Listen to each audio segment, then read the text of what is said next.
I think I'm live. Yeah, looks like it.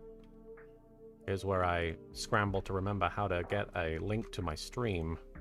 But it should be straightforward. Yeah, here we go. Okay, sweet. Bloop. I'm gonna post that I'm doing it, as I should. Going live with some more old school cool duels. Cool not included. Duels, maybe. There we go. Hey, what's up, Bitmore Dave? Hello. We got a few folks. You guys are here a little bit early. Here for the bonus pre-show. It's very exciting. It's very sexy. I can't actually take my Slifer Red jacket off, otherwise I would throw it right at you. Kamen Rider Stronger style. But that ain't happening. Hello. Good to see you guys. Sorry about the lack of stream yesterday, as I mentioned in my post, and in the various places I posted. Just had a lot of things to juggle, including a dog that was pooping on the floor. A dog that had a bit of tummy trouble, but she seems to be fine now. And I just wanted to be sure that, you know, I wasn't by myself trying to stream while the dog was streaming all over the floor. You don't want to hear about that, though. You're here for the stream, for the Yu-Gi-Ohs. Somebody asks, when am I finishing the Counseling Evil series? I will get to that after I finish YGO Abridged proper. I appreciate your enthusiasm, and I appreciate the fact that, you know, you've been left in the lurch. I do apologize for that. I know the American Bakura narrative is a very important one to a lot of people. But they are touching butts with their butts. Did Tilly eat something weird? I'll tell you what Tilly probably ate. Tilly probably ate cat food that she wasn't supposed to. I think that's what happened. That would be my guess. She also eats just stuff that she shouldn't generally. She's always trying to eat things that aren't her food, and she's a silly puppy. Well, she's not a puppy. She's a bit of an old lady now. You'd think that she'd get out of these habits. But as they say, you can't teach an old dog new tricks, and that's the literal situation. If you think this stream is big, wait until you see my ego. I probably have a bit of an ego. I'm a little Karibo, big ego. Ego rhymes with Karibo. Hey, we figured something out. Little Karigo. I do appreciate you guys being here. Welcome, welcome. Welcome to the stream. We're going to be watching more Yu-Gi-Oh! Abridged. We last left off right after the Bandit Keith duology. the Bandit Keith, the introduction of Bandit Keith. Not just his first appearance, but then his first real series of "in America" phrases. We got several of those. We got the "Alas poor Yorick, I knew him in America," which I remember back in the day being like, has that gone a bit too far? Am I going a bit too far having him quote Shakespeare and saying "in America"? No, this is not far enough. We're going to meet them Paradox brothers today. That's right. That's right. Thank you, Bitmore Dave. In fact, let me thank people for giving already, because there's been quite a few super chats before we've even gotten into the meat of the stream. And it is a meaty stream. Am I winning? Nah, I'm Karibo. Karibo is born to lose, let's be honest. I'm born to protect you from losing your life points, but I get thrown to the graveyard. The GY. The Dr. Seuss brothers. That would have been a funny gimmick. Why didn't I do that? I guess I kind of did. They are rhyming. And they do mention Dr. Seuss, don't they? So I can't remember which character it is that is like, these guys remind me of Dr. Seuss. It's been so long since I watched these episodes, I don't remember who says what. I just know at some point somebody's like, these guys are blah blah blah blah Dr. Seuss. What is my favorite wrestling storyline? I'm a big fan of the time that Booker T and Edge feuded over shampoo. Booker T, no, Edge, who you know as Adam Copeland now, and he's coping. Adam Copeland, aka Edge, got a shampoo endorsement as a wrestler. He was like, look, I'm promoting this shampoo brand, and Booker T was like, how dare you? Oh, heck yeah, Bitmore Dave, I appreciate you watched a bit more, did you, Bitmore Dave? Edge is also known as Ares from Percy Jackson. Is he? Adam Copeland plays Ares on Percy Jackson in that new show? I can't stop staring at Yugi's caboose. These guys remind me of Dr. Seuss. Dr. Seuss, Dr. Seuss, I cut a loose, I cut a loose. Anyway, I was going to read super chats, and I got distracted by people asking about Marek's favorite wrestling storyline. Big fan of the shampoo feud. I can't blame them. You know, I wish I was endorsed by a shampoo. L'Oreal, because you're not worth it. I am the villain. Evil man. Oh, thank you, Peggy Salas. Let me get to these super chats real quick before I forget, because I will. Hope Keeley, thank you for the super chat. You didn't put a message, but I appreciate your generosity. Fits of Rage. Hey, the Brooklyn Rage. You got them fits of Brooklyn Rage? Yeah, I'm getting into the characters, I'm sorry. LK's dog, screw the carpet, I have tummy troubles. I'm not making a t-shirt of that. I'm not doing it. Ashton, thank you for the super chat. Can't stay, just wanted to support. Thank you so much. Our pup Samson does the same thing. Have a good night, everyone. Thank you, Ashton. I'm sorry that your pup is getting into all kinds of food-based trouble, digestive danger. I hope that your puppy's doing okay.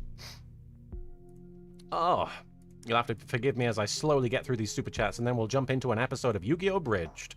Episode 14? No, 13. 13. We left off on 13. That's unlucky. Get up on the mic.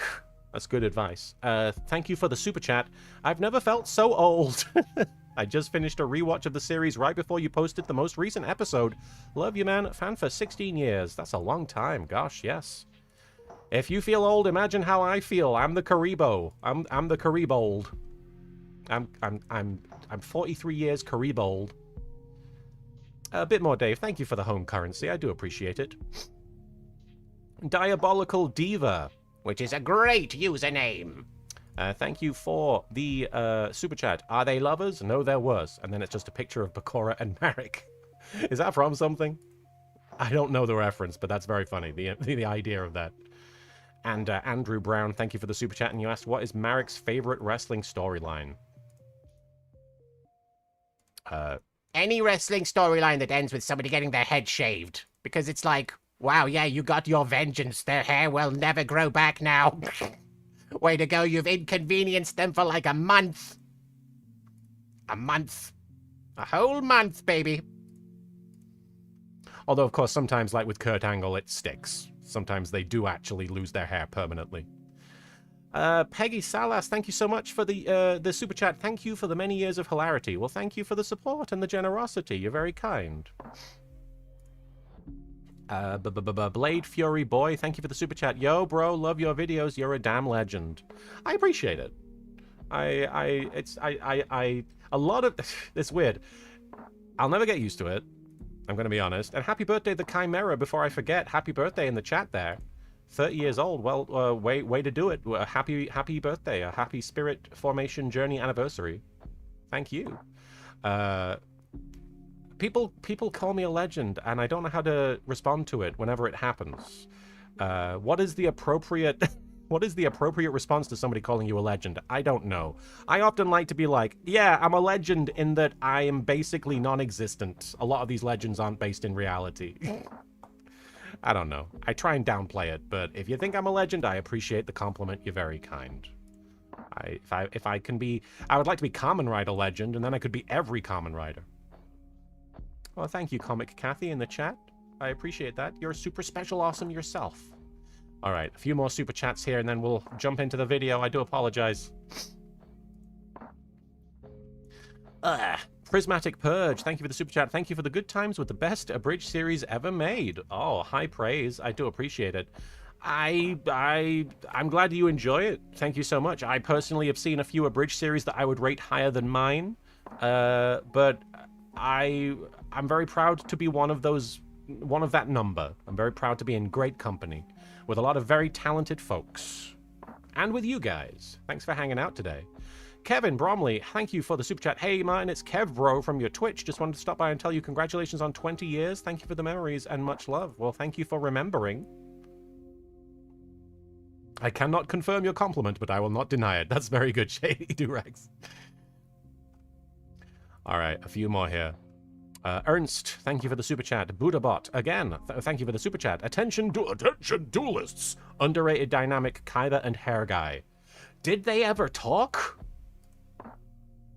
Did Hair Guy ever talk to Kaiba? I don't know. We got so many super chats popping up. I do apologize for how long it's taking me to get through them. Puppy is doing okay, Cameron. I saw your super chat just there. Tilly's doing okay. She just had an upset stomach. It was a bit intense for a few hours there. She was... I had to clean up after her a few times. But it was okay. Everything's good. I was going through a little bit of a sickie. She was having a bit of a poorly tummy. He interacts with Kaiba in the... Oh, that's right! Yes! There is actually a great sequence where Kaiba... This is great, because I get to remember these things through you guys. Kaiba and Hair Guy... At one point, Kaiba has Hair Guy, like, held hostage. And it's like, you're gonna show me the way to Pegasus. And Hair Guy's like, attention duelists! I don't know how to do that. But I will show you into this dungeon. I like that because the whole time he's like, attention duelists, and there's just one guy. That's good stuff. I love Hair Guy. I love that Hair Guy's legend lives on. Hair Guy will live longer than me. Hair Guy is the real legend. He will live as long as his hair. Rejected. Tear the Weird, thank you for the super chat. Yugi loses a card game today. Yes, that is significant. That is something that will happen. You are right. The Linden Hour. Thank you for the super chat. Been a fan since 2007. Congrats on the anniversary. Well, thank you so much. I appreciate the congratulations there. And Mekator. Thank you for the super chat. Thanks for all the laughs over the years. Which of the minor duelists, i.e. Mako or Bones, has your favorite deck theme? Can we get a Chaz it up?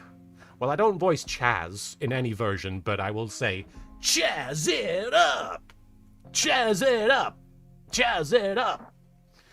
Favorite minor duelist? I do actually really love Bones that you mentioned there, just because zombies are awesome. And when I started playing Nightmare Troubadour, which was my first time experiencing the Yu-Gi-Oh game, zombies were my jam. Not so much these days. I don't know if zombies are remotely viable, but they were cool to me. They had cool designs. I really like some of those zombie guys. I feel so chazzed right now. All right, a few more super chats, and I promise you, after these, I will jump into a video. Rick, thank you for the super chat. Here since Card Games FTW. Well, that wasn't my original channel, but that is a long time ago. Yes, that was, I think that was my second channel, right? The original was just Little Karibo. Then that got banned, and then it became Card Games FTW. And then I think YouTube updated. I think the channel I'm currently using is Card Games FTW, but it got a name change. Right? Somebody will have to correct me. The timeline of my being removed from YouTube is a long and winding one. All right. The puppy is indeed safe. Triple B1776. Thank you so much for the super chat. You were a big part of my childhood. Was here since the beginning. Whoa. Love all the parodies. I really love Without Yugi. Now this looks like a job for me, so everybody just follow me. I'm very white. Just follow me. I'm the whitest guy in Japan. Fu Hoji, thank you for the super chat. The very generous super chat. Thank you so much. Thank you so much for bringing a smile to everyone's faces. Aw. I first watched YGO Abridged when I was but a wee child. I am 33 now. Hank Ishtar is one of my most favorite characters, and I wish he was around more. Here's to 20 years. I do really wish that Hank was more of an ongoing character. He was a lot of fun. Oh, Vixenated. Oh, hell yeah. I do appreciate so many of you giving super chats. I do want to keep reading them. I'll read one or two more, but I do have to get into the episodes. But I won't forget your super chats. I will get to them. I promise. I promise. I will get around to them. I know you guys are giving as I'm talking, so you're very generous. Menko, thank you for the super chat. Screw the rules. You're a legend. I acknowledge the compliment. I do not believe I deserve it, but I appreciate it. Prunky, thank you for the super chat. Hey, a little Karibo, stupid question for a friend. What do we have to do so that you speak in Yami voice for a whole episode? I don't know if that's what people want to see. You don't have to do anything for me to do Yami voice, though. I will just randomly break it out from time to time. Maybe when we get to a really short episode, or a Yami-focused episode or something.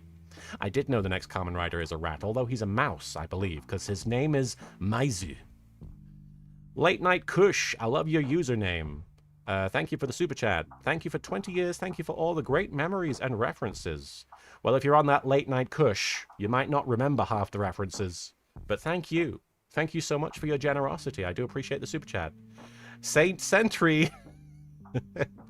Saint Sentry, thank you for the super chat. And you've written, and I'm quoting this verbatim, Saint Sentry, thank you for the super chat. Saint Sentry, thank you for the super chat. Saint Sentry, thank you for the super chat. Thank you for that super chat, Saint Sentry. All right. We've had enough fun with super chats. They're so fun. You guys love them. I appreciate all of your generosity, seriously. Now, the fact that you guys are giving as I'm just sort of chatting, as I'm just sort of talking my nonsense, it's very kind. I do appreciate it. I apologize if I have a bit of a stuffy nose for this one. I did blow my nose several times, and I did spray nasal stuff. I did a bunch of things to try and make sure my nose was clear, but my allergies are really acting up. Yes, Shoestring VA, the next Kamen Rider is a mouse, and he has cheese on his head. He's got a little cheese logo on his head. Slop Apocalypse, I'm the reason you get 8 hours of sleep. Is it because I'm so boring? Anyway, we are coming up here. We're coming up. So you better get this party started. I'm coming up. I'm coming. Nobody can stop me. Nobody control me. Nobody can hold me. We have episode 13. Okay. This episode is called Busted Rhymes, which is... You know what? I'm going to try and not be so down on myself in this stream, because I feel like some of you might be a little bit frustrated with me being like, that's rubbish. But I really want to give you my genuine response to a lot of this. And unfortunately, I'm my own worst critic. If you watch Team 4-Star watching their commentaries and they're all like, I remember this. This is wonderful. I'm the kind of guy who's like, I remember this. This is pish. But I am very proud of my work. I want to be clear. Despite what you may have heard or may have assumed or may have inferred from the way I'm responding to some of these videos and some of these jokes, I am very proud of being able to accomplish something like this. And frankly, I think a lot of the shitness, I think a lot of the rubbish qualities of it, like the way there's no lip flap editing, there's no sound effects, there's no music, I think that is endearing. I want to be clear. It's a very endearing thing that you can tell it's got no budget, it's got one actor, it's got one guy making the whole video. Bakura Vampire, Kaiser and Lanny ripped their old stuff apart. Okay, good. I'm glad. I thought I was the only one doing that. But yeah, there are going to be times when I'm like, this is stupid, or this is cringe, or you said that wrong. But I think that's, ultimately it's a good thing that all those things are there, because the fact that it's still, I say beloved, the fact that people still enjoyed it at the time and continue to enjoy it to this day, I think that speaks very well of people's ability to enjoy scuff. And I've got plenty of scuff. Is KG Tang Odeon? He certainly is not. I voiced Odeon. I don't think KG's anybody in these videos. All right. So this is episode 13, Busted Rhymes, which is an interesting title. Obviously, it refers to the fact that there's going to be rhyming in the episode because the Paradox Brothers are going to show up. And I guess in my head, I was like, what has the word rhyme in it? Oh yeah, Buster Rhymes. Hence, Busted Rhymes. It's a very... I'm the whitest guy who makes abridged content, so that's why it's called that. I'm very white.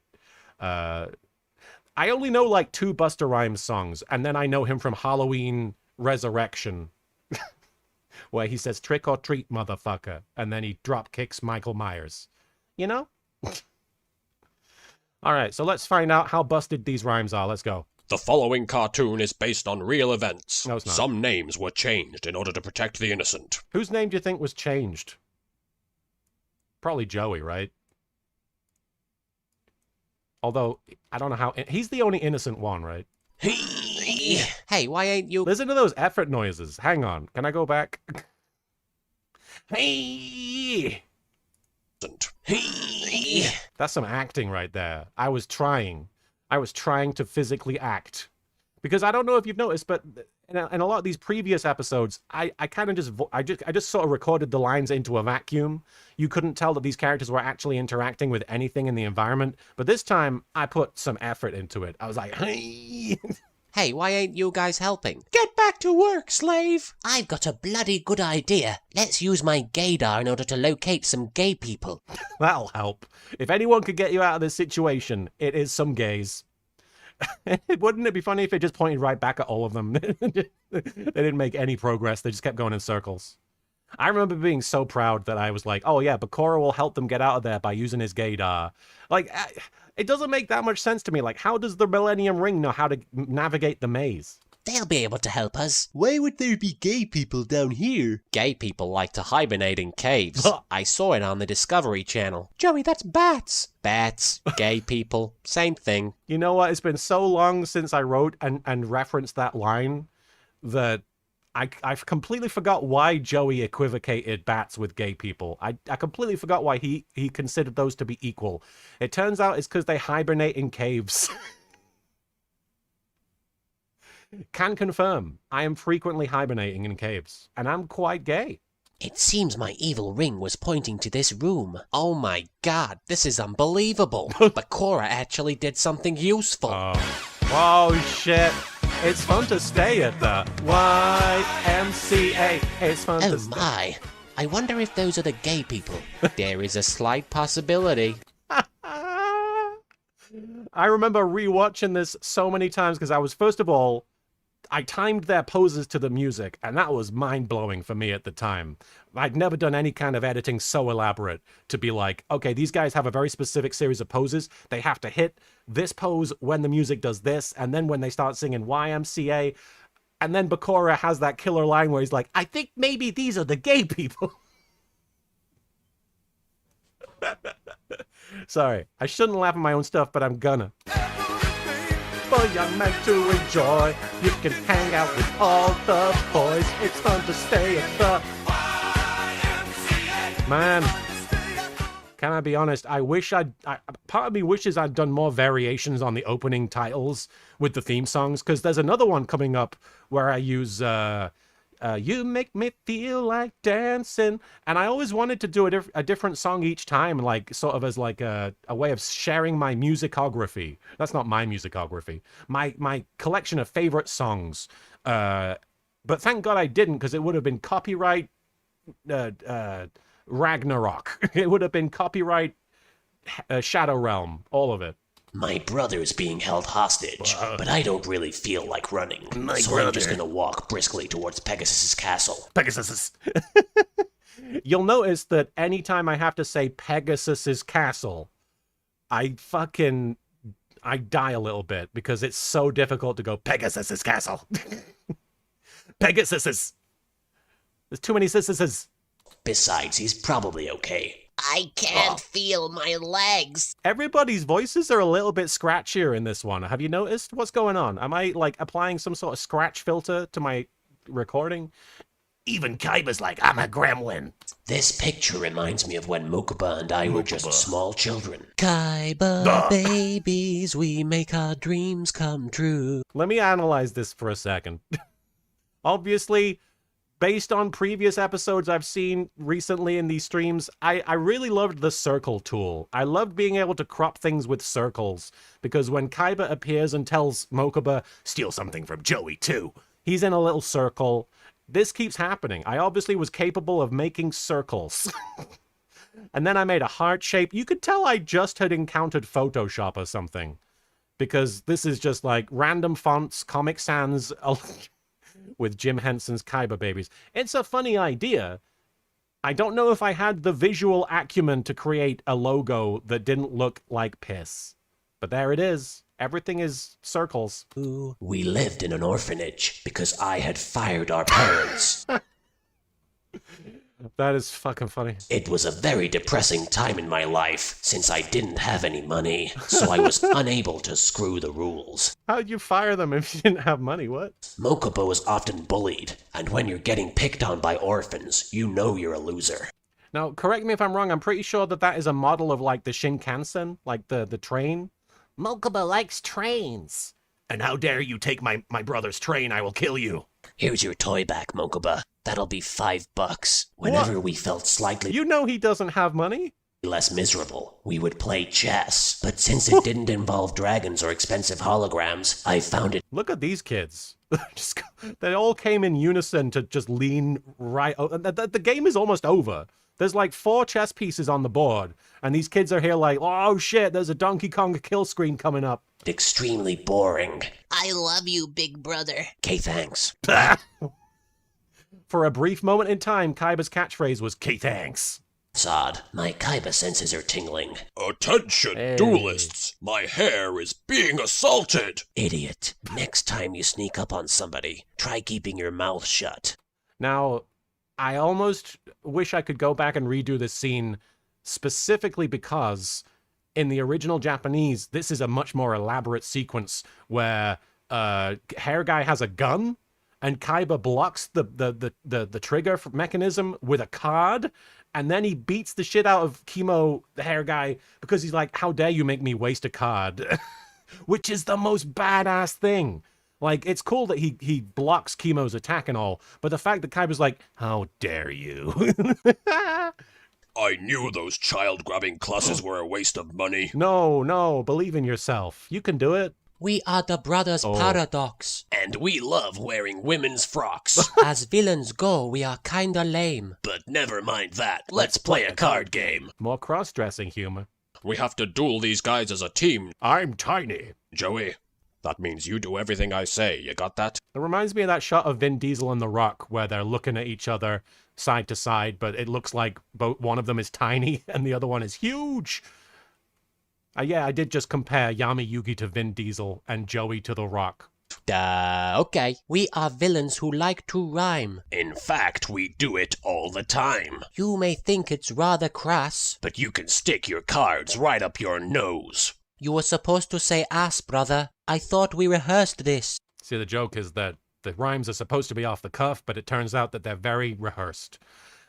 It's kind of funny. Leave it to Beaver Warrior. Yeah! Wall Shadow, destroy his beaver warrior. His Let beaver. this be a lesson to you, Yug. Never, under Never. any circumstances, Never. leave your beaver exposed. Never. You're right, Joey. My beaver was on full display. display. Next time, I'll take better care of my beaver.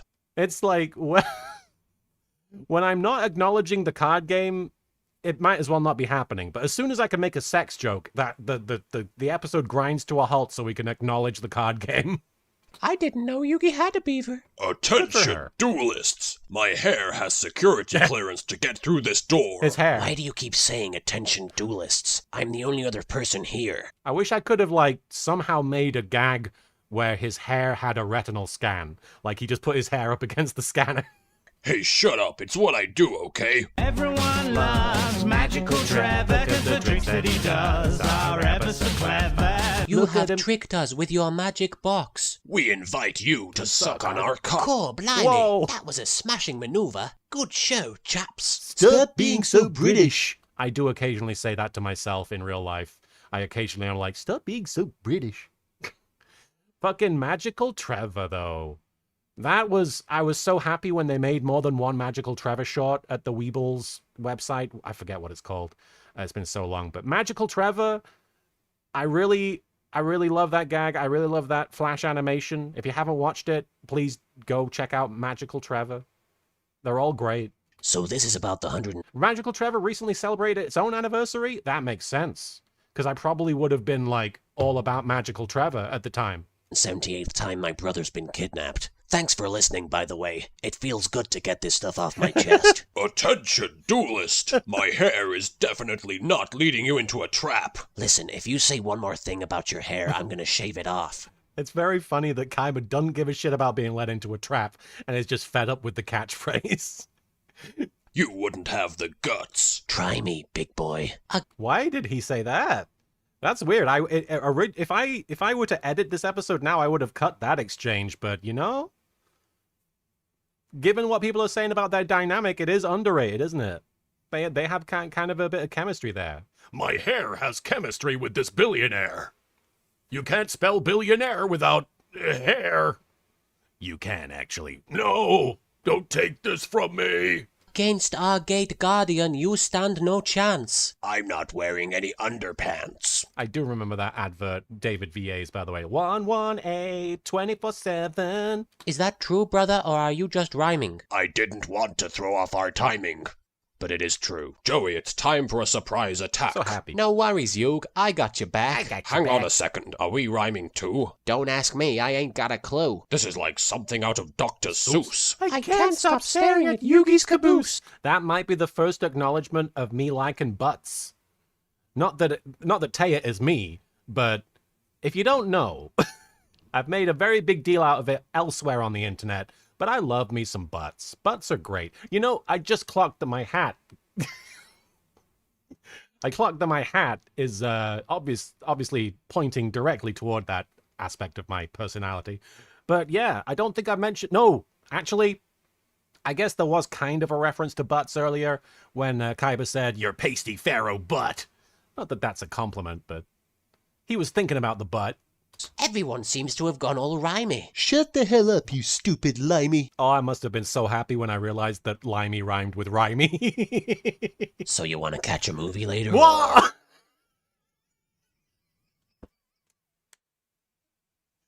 Oh my god, this episode's just blowing my mind. I've forgotten all of this. 118, 24/7. Rejected. The alarm. The Star what the hell Trek. have you done? That's for threatening my hair. I'll never forgive you for this. Whoever you are. That, holy shit. That's a highlight of the whole series. That whole sequence of them. That's fucking great. That holds up. That's funny. I activate a spell that allows our monsters to trade places, which would be completely useless in any other situation. Can you tell that I'd found a Star Trek sound effect library? We had the red alert sound, and now we have this. I must have been looking for sound effects in all the wrong places. Our phases are at the ready, Captain. Make it so, number one. It's Star Trek, why? All right, they won. Now they've got all 10 star chips. And you know what that means? This crappy tournament is almost over. I remember showing this episode to a friend of mine who loved season 1 of Yu-Gi-Oh! And when they said, "This crappy tournament is almost over," he was like, "Hey." He was like, "Hey, it's a good tournament." Which I agree. It's a fun tournament. I have very strong positive memories about Duelist Kingdom. It's not a crappy tournament. But these guys would think it was. These guys who were stuck in a dungeon would be like, "Fuck this tournament." It seems that we ran out of luck. It's just a card game. Who gives a fuck? Big brother, you came to rescue me again. What the hell took you so long? Mokuba. Hello, Kaiba boy. I've been expecting you. Yeah. Pegasus, I'm gonna make you pay for stealing my cards. And for kidnapping me, right, Seto? Shut up, Mokuba. Mommy and Daddy are talking. Now that's, I think, the first instance of "shut up, Mokuba." I know he doesn't just say "shut up, Mokuba," but he does start with that, and I think that's where I got the idea of "shut up, Mokuba." We're doing something else right now. I'm afraid your princess is in another castle, Kaiba boy. Big brother. It's kind of What have you done foreshadowing. now? I turned Mokuba into a monster card, and he doesn't have any attack or defense points. You sick bastard. That makes him even more worthless than Karibo. Hey.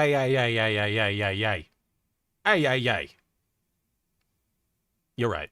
Please, I'll do anything. Just don't release that card to the general public. In that case, I want you to have a rematch with Yugi boy, and this time you have to win. Every line Pegasus has in season 1 here is like, everything starts with, "Oh, Kaiba boy, I'm going to say this, and then I'm going to say it like this." He's like a ghost. I'll do it, but only to avenge the death of my little brother. But I'm not dead, Seto. Shut up, Mokuba. Oh!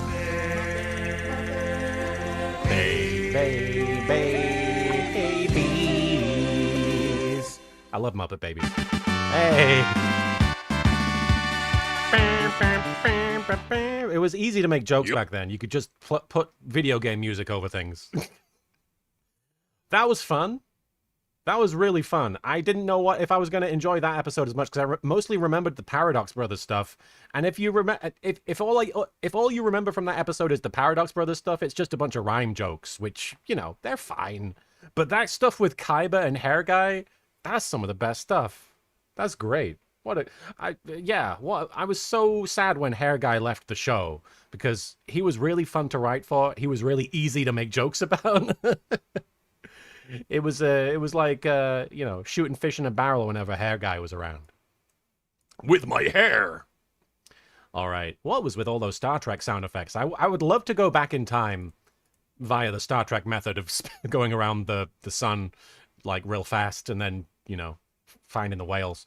I would love to go back in time and be like, what was going on that you used so much Star Trek stuff? It must have just been the most easily accessible sound effects, and I used them. I don't know. Okay, we got some super chats I'm going to read. I do appreciate some of the people in the comments, by the way. I want to acknowledge there are people in the comments of these videos, these streams, and I would like to put together an edit of all of these episode commentaries together as a single video, or maybe multiple videos per season. I don't know.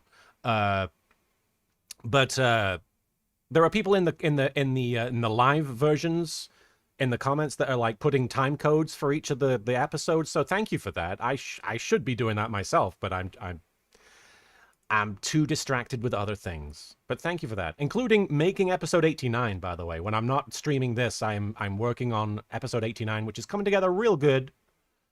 All right, let me read some of these bloody super chats that I'm really grateful for. I'm not saying bloody as in ugh. I'm just like, there's so many of them. Shreddy Paws, thank you for the super chat. I'm continuing to work on my Mokuba voice. I've already been kidnapped twice. That is the downside of doing a good Mokuba voice, is you will be the victim of kidnappings. That's part of why it takes me forever to make an episode whenever Mokuba's in there. Because people will just kidnap me, and then I have to wait for the ransom, and Weston K, thank you so much for the super chat. Hey, LK, used to binge watch the entire series as an audio stem while I work. Why did Darts dye his hair from rainbow to blue? Well, rainbow is just so damaging to your hair, and he has a beautiful head of hair, and he's been around for thousands of years, so he has to be careful. He can only really bust out the rainbow dye on special occasions. Tiger Man, thank you for the super chat. I'm not David Bowie. No, you're Tiger Man. There's a Tiger Man in my super chats. He wants to give me money, but he might be a cat. That's true, because he's a tiger. Deleted Fame, thank you for the super chat. Hey, Vixenated from Twitch. I love to see you. Congrats on 20 years. I can confidently say YGO Abridged changed my life for the better, so thank you. Oh, I'm really grateful. I'm really glad to hear. If YGO Abridged has had a positive effect on your life in any way, I'm really glad, and I hope that continues to be the case. Even if it's only affected you in a small, a super subtle way, I hope that keeps you going on those rough days. It helps me. Alex, thank you for the super chat. Happy 20th Spectacular-mathon. Started watching as an awkward 10-year-old, and now I'm an awkward 29-year-old with a Karibo tattoo. Whoa! What do you think will be the most dated meme we see today? Oh, let me see. We've got this coming out. Well, this coming episode is episode 14, when Yami met Sally. I don't remember any memes from that. But if I were to hazard a guess, oh gosh, I mean, honestly, it's been so long since I've seen these episodes. I don't know what memes I used in which, but I guarantee you that. Have I already done All Your Base Are Belong to Us? Did I already do that? That probably popped up in an episode somewhere, right?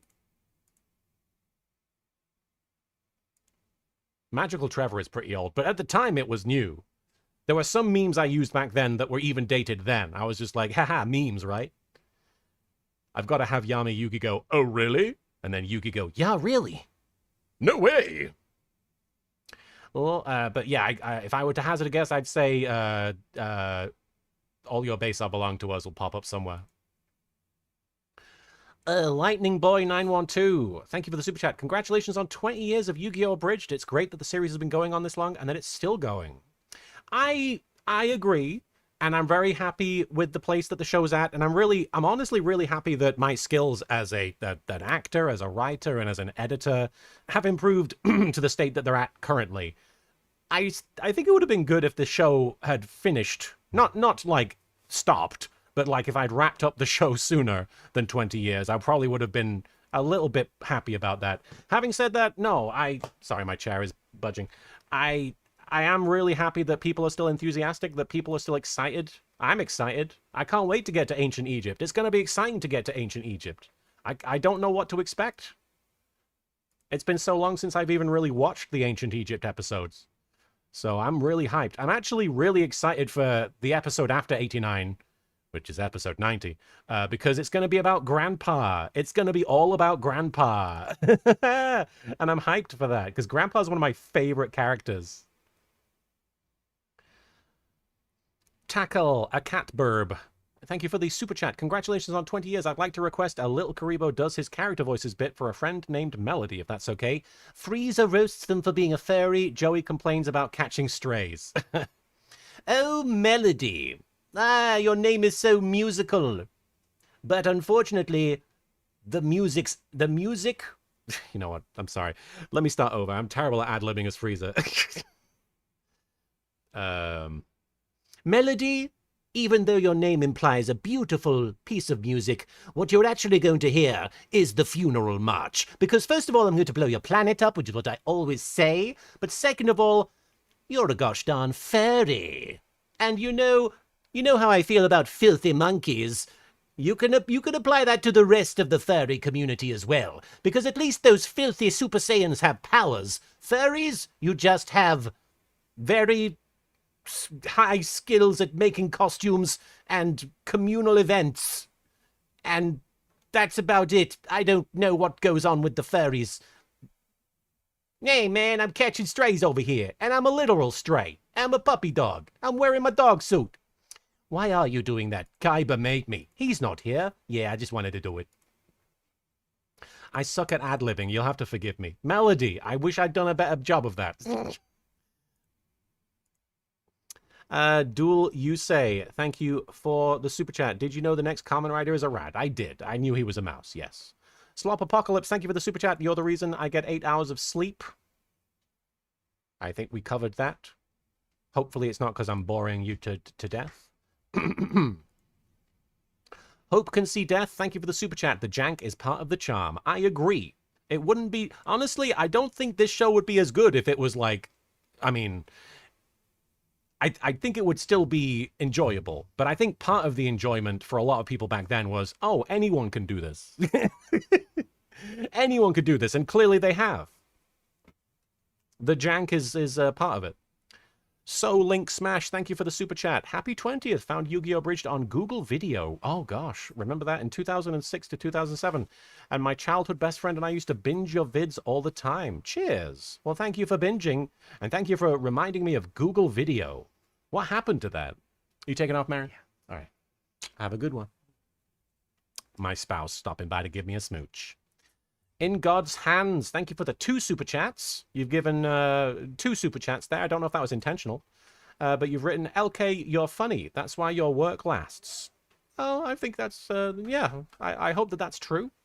It's hard for me to accept a compliment, but I do think, having watched these episodes, there's some good humor here. Even outside of the Yu-Gi-Oh stuff, like the stuff with Kaiba and Hair Guy in that last episode was just enjoyable. It had nothing to do with Yu-Gi-Oh. I'll see you, Mary. Chester, thank you for the super chat. Would like a happy birthday. Happy birthday, Chester. Happy birthday to you. Oh, you want Joey voice? Gonna be 32, 30 freaking 2. Happy 32nd birthday there, Chester. Chester the cheetah, good friend of mine. I am a furry. Despite what Frieza says, there's nothing wrong with furries. And Melody, you're all right. Going back to Melody. Chester, happy birthday there. Happy 32nd. Brooklyn birthday. Yeah. Yeah. Kaizen Echo also puts his preferences on his hat. Yes, my preferences are butts. I do prefer them. You've heard of men prefer blondes? Karibos prefer butts. Insert butt here. Ridley Smash, thank you for the super chat. What's your favorite Kung Pao quote? There's so many great quotes, you know.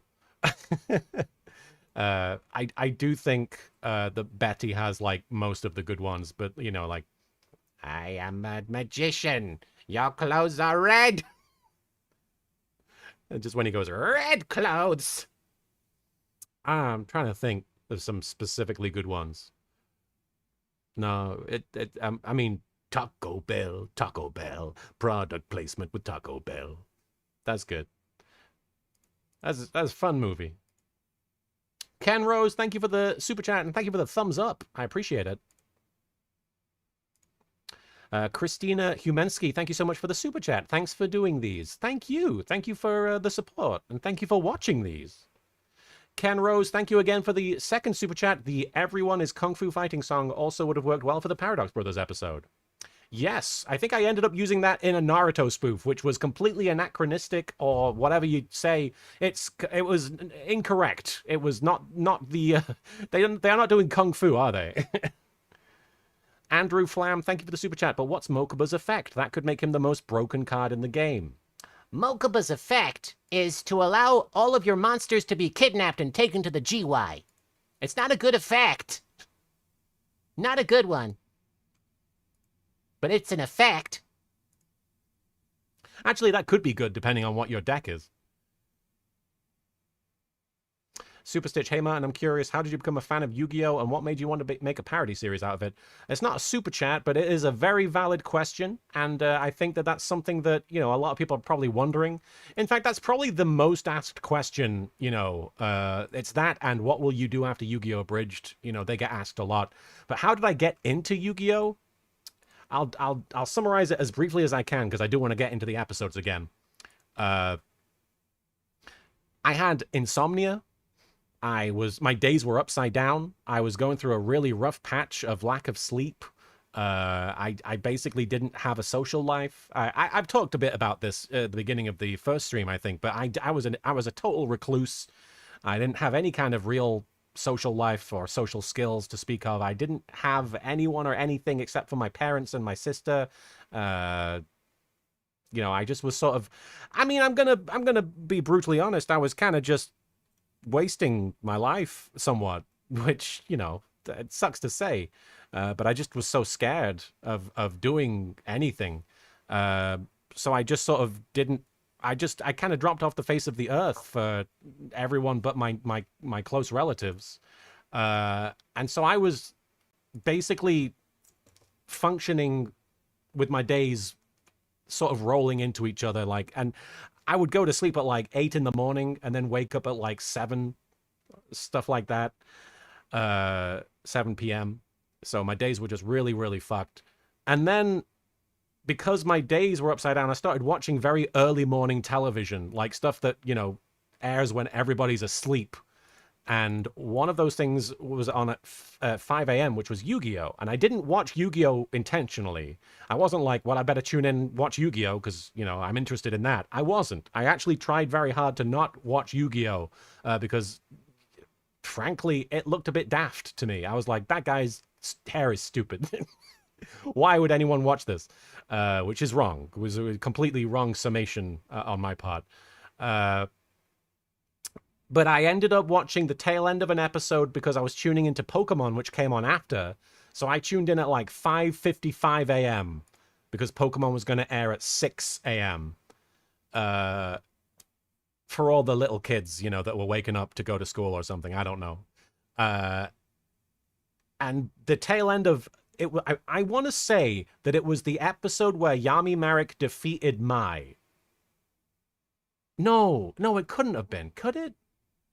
It was I think it was the episode where Kaiba defeated Ishizu. If I were to pinpoint a specific episode, because then it cuts to Yami Marek being like, I'm going to win the whole thing and kill all of you. And I was like, what's going on? Which one is the hero? Because Yugi's not doing anything. And Kaiba and Ishizu were just sort of like speaking in very elaborate ways about like destiny and everything. And I was like, this is not what I expected. This is way more interesting. There's stuff going on. And I didn't really intentionally like, oh, I better watch the next episode to see what happens. But I did kind of tune in either intentionally or unintentionally to the next one, because then it was Marek and Bakura dueling Yami Marek. And I was like, but these guys are the bad guys, right? They're dueling? They're fighting each other? That's interesting. And it is interesting that they have a duel on the top of the fucking blimp. So there was so much stuff that was very unique to Yu-Gi-Oh! And the implications were really fascinating to me, because it seemed like there was more character and story than I was led to believe involved in this. So I ended up like tuning in and watching a lot of the Noah arc, the virtual world stuff. And that was my real introduction to Yu-Gi-Oh! Was Noah Kaiba and Kaiba's backstory. And I was like, wow, I thought this was all about that Yugi guy. It's not. The other characters have depth. This is wild. And then I ended up going back and watching the first season, because they had, I want to say, the first 2 or 3 episodes on the Yu-Gi-Oh! Website. So I went to the Yu-Gi-Oh! Website and I watched, and I was like, oh shit, now this is the beginning of the story? And of course it turned out it wasn't the beginning of the story. The manga was the beginning of the story. Anyway, I ended up becoming a fan, and I wanted to express that fandom by making a parody, a video involving my voice, because I like doing voices, and I felt like I could do a good job. And that's kind of how everything came to be. It was just serendipitous. It wasn't supposed to happen. I wasn't intending for it to become a big deal. I certainly didn't think that it would be the thing that I was known for, but I'm really grateful, because I love Yu-Gi-Oh! You know, despite my resistance to it initially, I love the show. I love the characters. Kazuki Takahashi is a genius. One of the greatest artists who's of recent memory, you know, who's worked on this sort of thing, and a hero to me and to many people. All the people involved in Yu-Gi-Oh! And the dub thereof, kudos to them, seriously, because they created something very special and wonderful and powerful out of something that is very unassuming from the outside. All right. We've got a few more super chats. I'm so sorry. Let me get through these. Tay, thank you for the super chat. I wish I could give more. Oh, you gave so much. Please don't feel bad. But I want to thank you for getting me through my abusive childhood. I'm 26 now and still listen to episodes while working on my PhD, so thank you so much for everything, really. Thank you for sharing, and I'm really proud of you. And thank you for fighting through all of that. It really means a lot that you're here. And if I could be any help, even indirectly, then I'm grateful for that.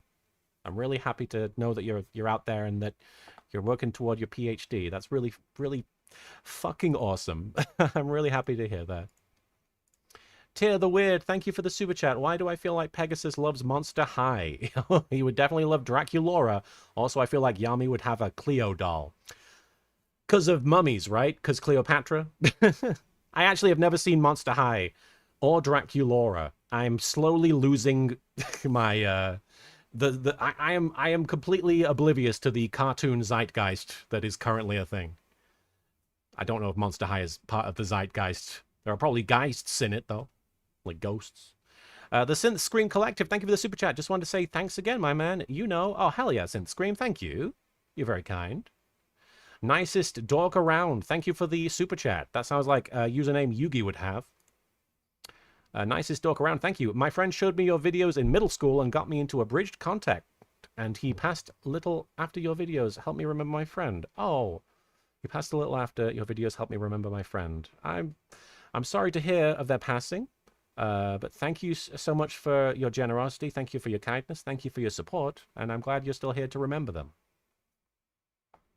Jesse Dusk, thank you for the super chat. Please, sir, I'd like some re-uploads of the missing spoof series videos. Some of them are missing? Oh gosh, for real? Hang on. You'll have to forgive me while I go on a quick adventure. Spoof movie no jutsu. Oh, there's only part 1.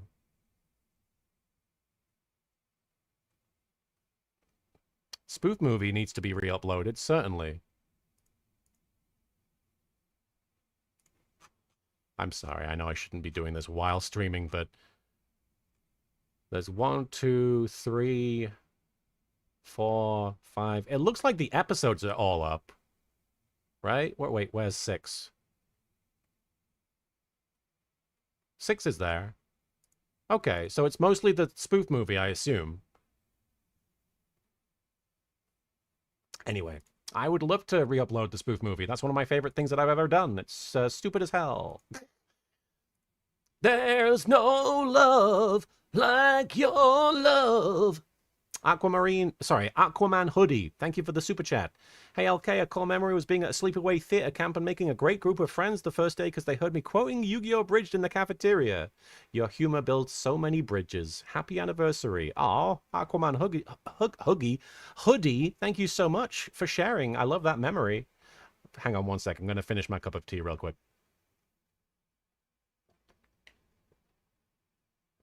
They heard you quoting YGO Abridged in the cafeteria. You never know where YGO Abridged fans might be lurking. But I'm glad you made some friends there. I hope that some of them were mainstays. Hey, Lady Emily. Oh, big love to you.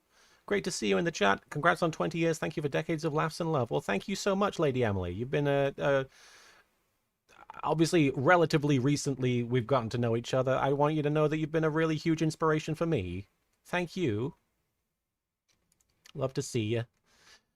Stephen Lillard, thank you for the super chat. I remember watching YGO Abridged when I was 12 in 2007 on my dad's laptop at work. I'm 31 now. Time flies. Thanks for your work, man. Looking forward to the future. I appreciate that. Holy cow, you should not have been looking at that when you were 12, but that's awesome. Thank you for sharing. Gosh, that would have been very early on in the show's run as well. Ugh, sorry. Zephyr Law, thank you for the super chat. Loving these streams. Your American Bakura are just iconic. You're the reason I played Bloodlines and I adore it. Foxy boxes with love. Thank you. I'm a big fan of Bloodlines 2. I was going to say, I'm a big fan of Bloodlines 2, but I haven't played Bloodlines 2.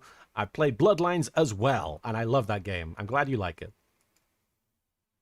Chester, thank you again for the super chat, and I think that you might have posted this because I took a while getting to your other super chat, but you said, say happy birthday to me. I'm turning 30 freaking 2. Happy birthday. Happy Brooklyn birthday there, Chester. Eric Kirby 1, thank you for the super chat. It's not fair. It's not fair. I thought disguising myself as a bee would allow me to give more super chats. Unfortunately, disguising yourself as a bee has only made it more apparent that you are not a bee. Long Hill Andy, thank you for the super chat. I just wanted to say you're not a Grand Prix. Thank you. Thank you for all the laughs, the memories, and the memes. The memery. I know a Twitch streamer that now quotes fucking birds when she sees them in a game. That moment's really funny because I wasn't very good at editing audio. So when he says fucking birds, you can basically hear him say it. It goes like fucking beep. It's like for beep, king birds. Sora Trash CNO, thank you for the super chat. Hydration check. It's all good. I've got water right here. But thank you. Keep being your amazing self. Been watching since day one, and I throw YGO Abridged on whenever I need a smile. Oh, well, I hope you keep smiling. Thank you, Sora. You're not trash, in my opinion. Samuel the Jolly, thank you for the super chat. I will donate $5 more if you don't... Oh. If you don't read this message, I have unfortunately done so. Oh, I got rumbled. Dr. Scampy, thank you for the super chat. Happy 20th anniversary. I remember watching the episodes downloaded from iTunes back in 2008, and it's been such a ride. I remember the birthday shout-outs on Twitter back in the day. Gosh, I don't remember that myself. The birthday shout-outs. And Demo, thank you for the super chat. I used to quote this line when I was younger. I don't know if we will watch the episode today. Yugi, whenever Kaiba smiles, a puppy dies. We're going to get close, but I don't know if we'll get there. Three Roads Gaming, thank you for the super chat. I appreciate it, Three Roads. How many roads must a gaming walk down before they can give me a super chat? Turns out 3. Mrs. Gamezilla, thank you for the super chat. Will you make another super special awesome shirt? One of the folks who runs the Shark Robot store actually reached out to me in the last few days and said, would you like to do some anniversary merch? And yeah, I would like to bring back some of the old ones, if not redesign some of them. So yeah, keep an eye on this space. That might be happening. We're going to see. Thank you for poking me about that. Sora Trash, welcome. Welcome. Thank you again for the super chat. Opinions on Fluffles or Fright Furs? I hate to say it, I don't know them. whenever people ask me for my opinions on Yu-Gi-Oh cards, I'm always at a loss because I don't play the game. I don't collect the cards. I just look at the images of them and I'm like, ah, yeah. I kind of know what that is, maybe. Unfortunately, I don't have an opinion on Fluffles or Fright Furs. Their names are cute. They sound like they're maybe, what do you call them? What are they fucking called, the things that everybody's buying right now? Labubu's. They sound like Labubu's. They sound like some sort of Labubu situation. Labubugio. Zelda G Jet, thank you for the super chat. I really want more Frieza Joey now. Do you? Why? That was lame. That was lame, in my opinion. But if you like it, you like it, I suppose. Oh, Joseph Wheeler. As I live and breathe, and as you soon won't. Hey, it's my old friend Frieza. Let's hang out, man. Oh, we're friends? Oh, okay, sure. I'm begrudgingly going along with this. Yay! My old man Frieza! Come on! Stop putting your arm around me. I don't know you that well. Yeah, come on, man. But Mrs. Gamezilla, thank you for the super chat. Thank you for creating a comfort series that I've fallen asleep to for many years. Weird or not? I don't think that's weird. Fat Dog Studios, good to see you in the chat. Oh, hell yeah. No, nothing ill-advised about it. I'm glad to see you. Thanks for stopping by. Shakira ASMR 777, thank you for the super chat. Thanks for YGO Abridged. Glad to be here for live stream 3. Heck yeah, Shakira. Oh, Beyonce, Beyonce. Oh, Bakora, Bakora. Azrael, thank you so much for the super chat. How did you end up with thief shipping? Gosh, that's a big question for me. Honestly, I can answer it pretty succinctly. That was an extremely popular ship in Yu-Gi-Oh! When I entered the fandom, and I was like, wouldn't it be funny if that ship was practically canon in my parody and I made reference to it? And so I started doing it kind of ironically to be like, ha ha ha, the fans love this, and then I ended up loving this. The Mega Ultra Chicken, why only read Super Chat? I don't only read Super Chat, it's just I only have time to read Super Chat occasionally. But as you can tell, I am also reading the regular chat and I'm trying to acknowledge you when I can. You'll have to forgive me for not being able to do that the whole time. Sorry. It's because there's so many messages and I've got so much to worry about and we haven't even started episode 14 yet. Give me a sec, sorry. G-Sack, thank you for the super chat, Martin. Thank you for all you've created and all you've inspired. Your work gave me joy and laughter in times when it was much needed. All the love and greetings from Greece. Oh, heck yeah. Thank you. Thank you so much.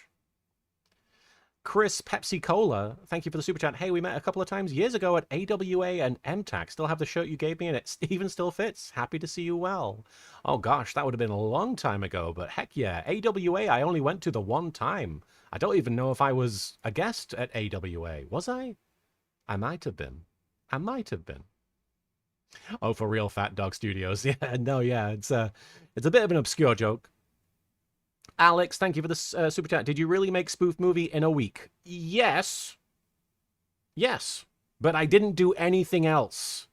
I literally woke up, started working on Spoof Movie, and went to sleep late after working on Spoof Movie because I really wanted to get it done really quickly. I don't remember why, but it was literally night. Like I would spend pretty much every waking moment working on it just because I wanted to get it done. And I could do that for other videos, but it was not healthy. It was not a good idea. Bugman03, thank you for the super chat. Hey, LK, happy 20th. So interesting hearing the history of the show on these streams. Been watching since 2007 and even traveled to Scunthorpe back in the day to see you in the Shell Seekers. The Shell Seekers was such a wonderful play, and I remember being very emotional every time we got toward the end of it. I don't know if I was any good at in that play. I got kind of I mean, I'm not going to say I only got to play a side role, but I was certainly not the emotional core of that play. But I was very proud and very excited to be part of it. And yeah, no, everybody was really great. Thank you for coming to that. The director of that one was that was their second time directing, and it was a very stressful experience for them. So I was really happy to see so many people come out and see it. Rangers and Riders, what a great username. Thank you for the super chat. It's me, that guy. YGO Abridged is how I discovered Slenderman. Do with this information what you will. What I will do with that information is write it down on a bunch of pages and put it all over the place and hope Slenderman doesn't kill me. Thank you for that, though. I do appreciate it. Cam Pink Bile Griffin, thank you for the super chat. LK, congrats on 20 years. One of my best con memories is having you read out bad bootleg cards at one of your Acon panels. Still got the bootleg Catapult Turtle or Machine Huge Tortoise you signed. I love that. I love badly translated things. Thank you, Cam. I'm glad you still have that. Shannon Mindlin, or Mindlin, thank you so much for the super chat. Been following since the beginning. Did Brooklyn rage for a talent show in middle school? Is there a place to get more Yu-Gi-Oh! Abridged shirts? If they're not up on the sharkrobot.com store, then unfortunately they might just not be selling them at the moment. But hopefully in the near future we can have some more anniversary content. That's what we're currently talking to them about. Only a few more super chats here. You'll have to forgive me. I will get back to the video in a sec. I swear. I swear. Sir Diddy's of the Ducks, thank you so much for the super chat. Favorite part of these streams is watching you watch my favorite lines and say that one wasn't that funny, really. I.e., hey, you mean, hey, Tristan, I don't care. See, I even said it there, not like I did in the video. It's like, hey, Tristan, I don't care. I'm sorry. To any of you who watch these streams and are like, oh, he didn't like the joke that I like. My sense of humor is rubbish. I don't like a lot of comedy, so I'm a stickler. I have my own taste, and if your comedy tastes don't align with mine, that's a good thing. It means that you have a wider comedy palette. Fat Dog Studios, any plans on continuing Naruto? No plans, but definitely a desire to do so. After Yu-Gi-Oh! Abridged is done, I would love to jump back on Naruto. Datibayo!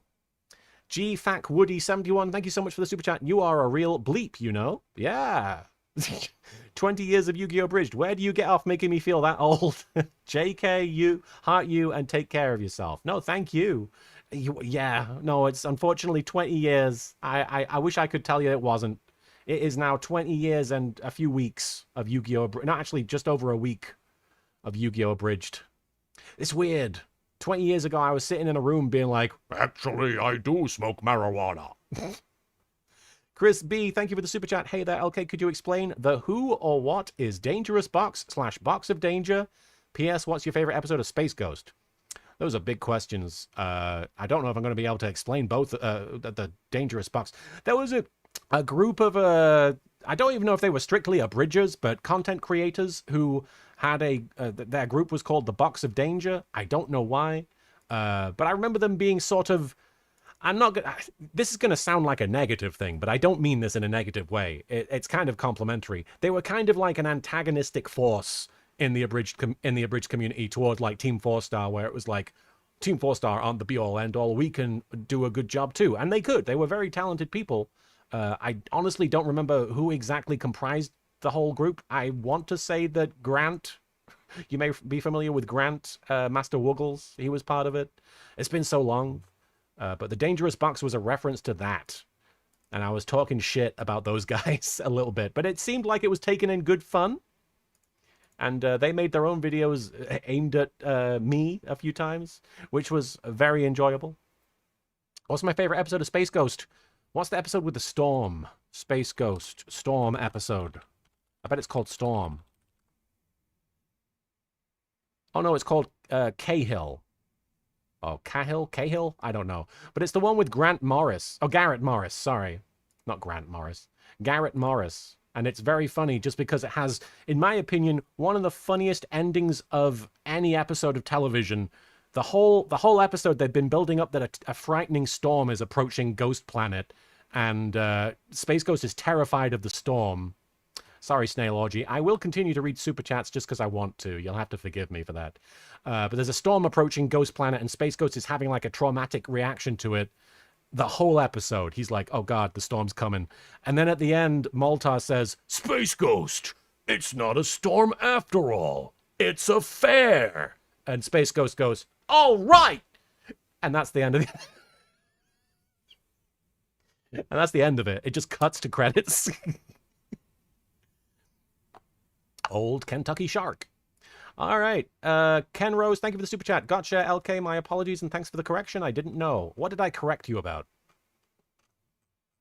If I corrected you, I'm glad. I hope that it was informative. I don't know what I corrected you on. Red7134, thank you so much for the $20 super chat. You're very kind. Jesse, thank you for the super chat. I can't wait for the Grandpa episode. He's one of my favorite characters as well. R.I.P. Maddie Blaustein. I still find her death hard to accept. It's a huge loss. Everybody has fond memories of Maddie Blaustein. Everybody, from grown folks to young folks, everybody loves her voice work. Just so endlessly entertaining, so endlessly endearing. You could feel the love for her characters, you know, within those performances. Telling Star, thank you so much for the super chat. What deck would Naruto use? A fire deck because of the smokes or a ninja deck? A ninja fire deck! Yeah! Set fire to the ninjas! So I could smoke! I will light my cigarette on the flames of my decaying enemies as I burn them. All right. There's been a few super chats coming in since then, but I'm going to call it there just because I do acknowledge it's been a lot of super chats. We've been basically super chatting for a good half an hour there. Let's watch episode 14, When Yami Met Sally, which I assume is referencing the fact that this shows when Yami and Taya first met. I think that I was just in the habit of naming my episode titles after titles of movies and names of people, because we got Busted Rhymes, and now we got When Yami Met Sally, which isn't... The title only works if you call it Yami. When Yami Met Sally, you know? All right, let's hit the play. Or watching Yu-Gi-Oh! Yeah. When you could be outside doing something else. I'm telling you to touch grass, is what I'm saying. Finally, fresh air. I love the smell of card games in the morning. Look, guys, we're right outside Pegasus's castle. Now we just gotta win the prize money. Joey said, fresh air, I love the smell of card games in the morning. I have to call bullshit on that, because if you've ever been around people playing card games, it's not fresh. You'll have to forgive me, but fresh air is not what I would not walk into a room full of people playing card games and be like, oh yeah, that's the stuff. And then I can buy some new friends. What about your sister, Joey? Yeah, I can buy a new sister too. I'm glad, but Joey's voice is actually kind of coming into its own. I actually sound a bit more confident at this point. Before, it was like trying to do all kinds of voice. Oh, hey, Twinkle, what's going on? Sorry, my cat jumped on my lap as I was doing a bad impression of my bad Joey voice from back in the day. Cora's gay. Otherwise, we never would have gotten out of that cave. Oh, so just because I have a gaydar, you automatically assume I'm gay. I like that he says that while the gaydar is pointing at his face. Bloody tart. English things.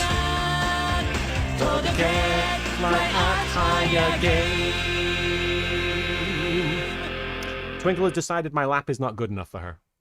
Hey, Taya, remember the time we became friends? No, but I do remember the 4Kids version. Welcome to Kentucky Fried McBurger King, where all our meat is freshly slaughtered. I guess that's funny. She says, I remember the 4Kids version because in the manga, they were already friends at this point. This was not where they met. This was not like, oh, happenstance, Taya happens to meet Yugi at the burger restaurant.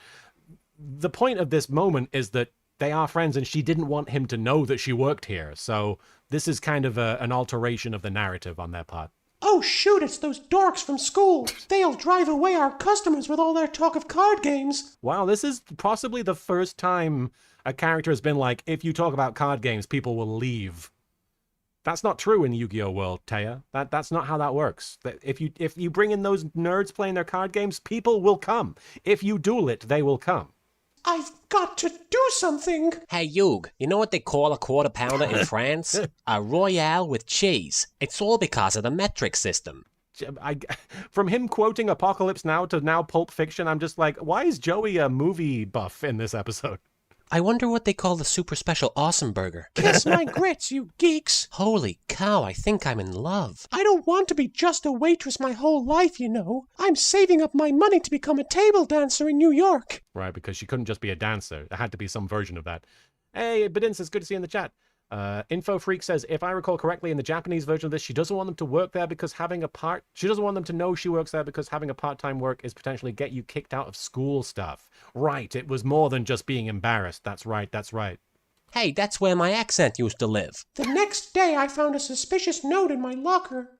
I'm a big... What is that writing? I'm a big fan of jokes where it takes something like an obscure concept and treats it like it's a person. Like I'm kind of waffling, but the hair guy when he's like, "My hair is assaulting you," or Taya when she's, or Joey when he says, "That's where my accent used to live." Like an accent can't live somewhere, but it's funny.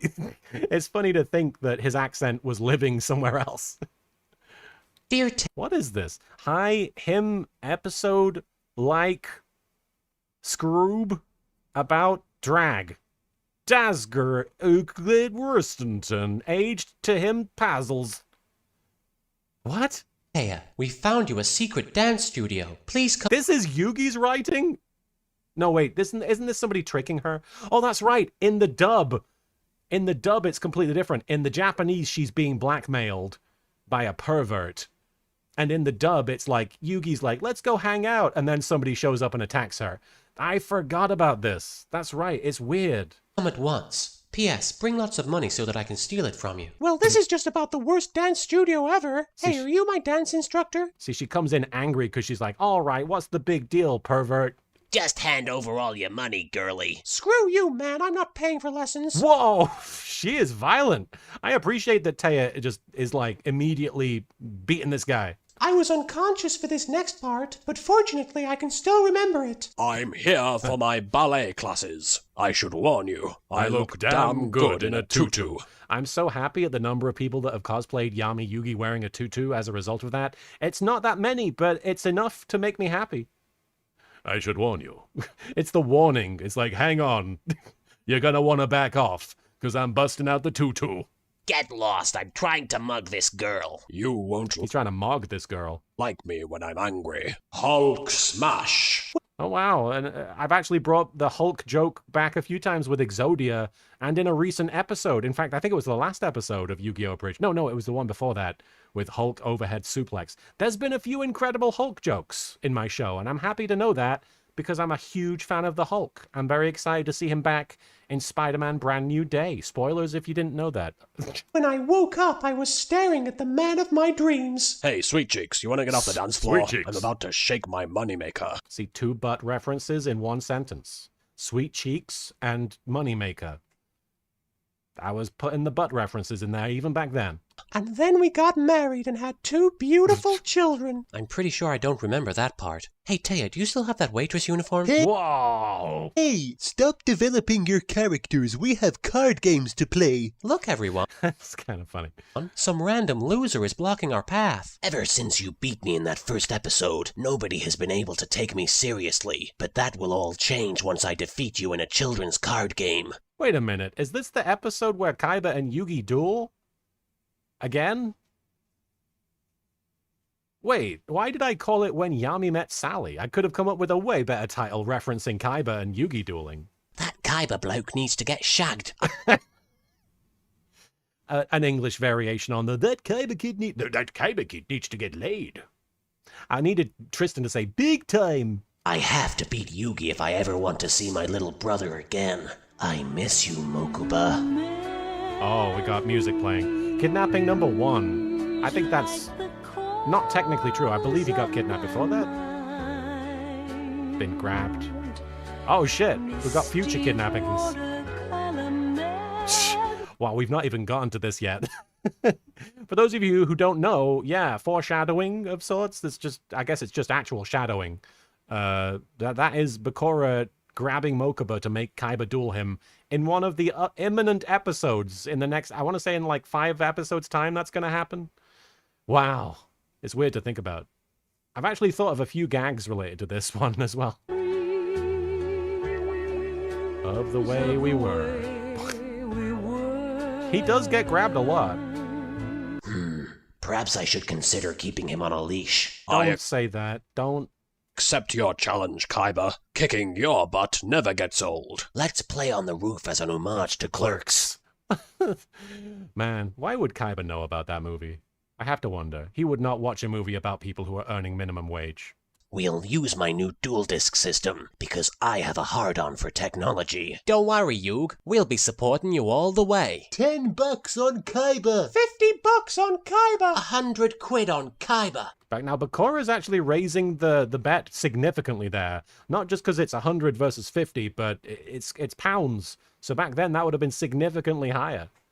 I've won 10 star chips in America. My hair is inviting you to enter the castle. Don't mind if I do. Man, that guy sure likes talking about his hair. Man, that guy sure likes talking about America. I love that that happened.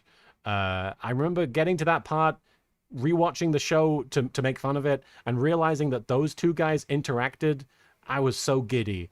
I was so happy that Hair Guy and Bandit Keith had a moment. Now, I made the most of it because it's a very brief moment where Bandit Keith just sort of walks in, but I kind of milked it by lingering on the shot of the star chips and then cutting back to Hair Guy after Bandit Keith walks in.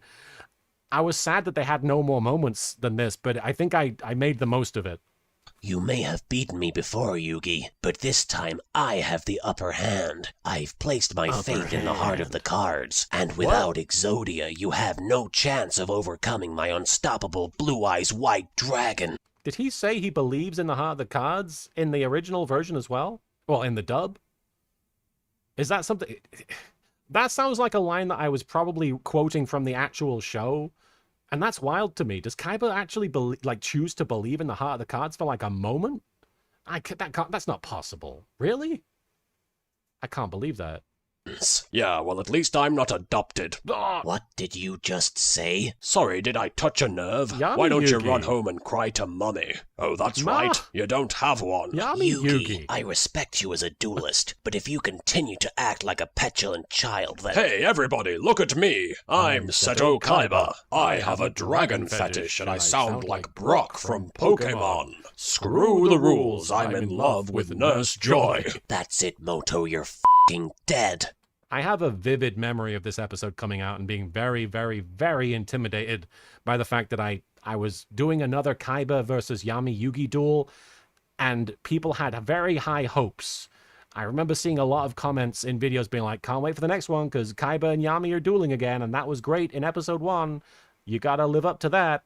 And I was like, oh God, I can't live up to that. How am I gonna do that? And I genuinely... And I know I get down on myself, but this is me being as honest as I can. I don't think I did a very good job with this because, first of all, very little of this episode is dedicated to the duel and their interactions. I could have done more with it. Second of all, I just don't think I just don't think it lives up to any of the other Kaiba versus Yugi moments.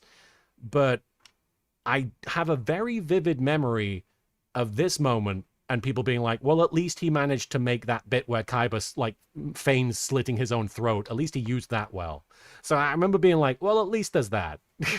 With this card, I'll be able to combine 3 of my Blue Eyes White Dragons in order to summon a monster without peer. A monster so powerful that... For the love of Ra, just play the damn card already.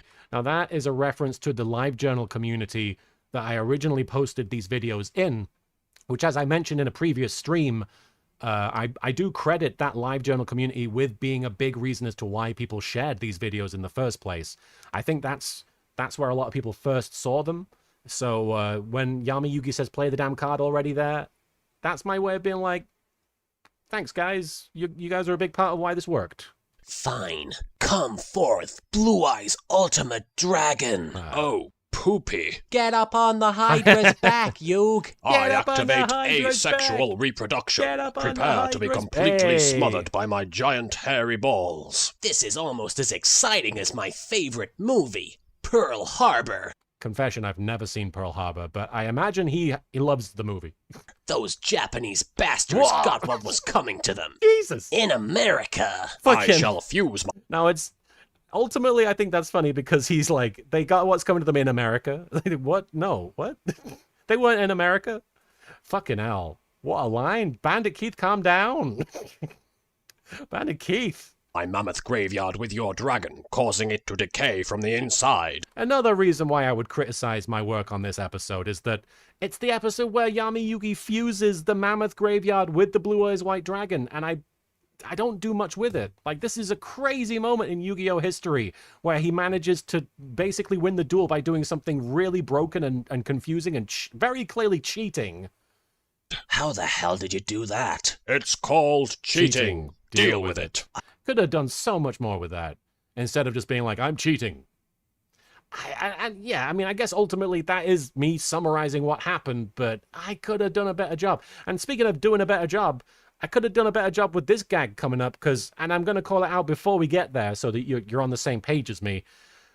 This is a pivotal moment when Kaiba threatens to basically... He isn't threatening to throw himself off the castle. He's threatening that Yugi will force him to do it. He's like, if you defeat me, then it will probably kill me. I'm going to stand on the edge of this castle, this turret or whatever it is, and if you attack, then the vibrations from the attack will throw me off the castle and I'll die. Which is crazy. Like, it's a crazy decision he makes. It's very last resort. The fact that he's in that headspace whatsoever, that he's like, I would rather die than fail. Like, that's an incredible testament to his character and the kind of person that Kaiba is. There's so much to mine there, comedy-wise, and I didn't. What ends up happening is, Grandpa says, kill the son of a bitch, and it's funny because it's a subversion, because in the original, Yugi's like, we can't do this, this is too much. And in this abridged version, Yugi's on board with it. And then Taya yells, don't do it, he might survive. Which doesn't make sense as a disincentive. It just doesn't make sense as a joke. It doesn't make sense as a part of the story that I'm telling here. It doesn't make sense because, like, why would he care if he might survive? Why would that stop him from doing it? Legal fees. You know what, Azrael? That would have been way funnier. If somebody had been like, he might survive and then you have to pay his hospital bill. That could have worked. But instead, it's just, he might survive. Like, there's no implication of anything else. And I just think that's sloppy and just, there's so much more I could have done with it. And I hate that I kind of fucked this moment up, you know? I'd rather die than lose to my arch rival. Oh my, if Yugi attacks, the shockwaves could send Kaiba flying right off the edge of the castle. Your gay friend is right, Yugi. I'm not gay, I'm just British. I do love the deadpan, your gay friend is right, Yugi. Like, Kaiba isn't being judgmental there, he's just like, oh, that guy, he's gay. Yeah, he's right. Dude, don't you think you're overreacting a little? I mean, it's just a card game. Card game. games are serious business. I think I really wanted a character to say card games are serious business. And I don't remember why. I feel like that might have been a quote of something somebody said, but card games are serious business. Now unleash your attack if you have the guts. This is awesome. Yeah, Yugi's gonna kill Kaiba. I've always dreamed this moment would come. I prayed for this and it happened. Kaiba must die. But what would Grandpa say? Yugi! Kill that son of a bitch! Yugi, no! You can't take this risk! He might survive! She's right, we can't. Stop! Do something else other than that. You know, I like what you guys are saying, that the implication is that he might sue. That's funny. You guys are funnier than I was. I don't believe it. Yugi forfeited the match to Kaiba. Ben Affleck would be ashamed. In America, he would. I knew my emo strategy would pay off. You geeks are so gullible. I lost a card game. I no longer have a reason to live. In that case, can I be the main character? Hell no. Bugger.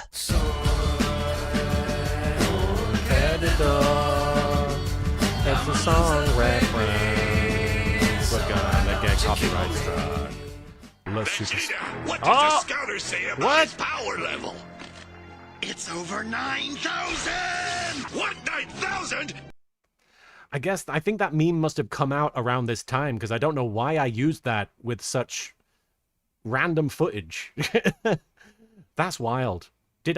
When did that over 9,000 video come out? Over 9,000 meme origin.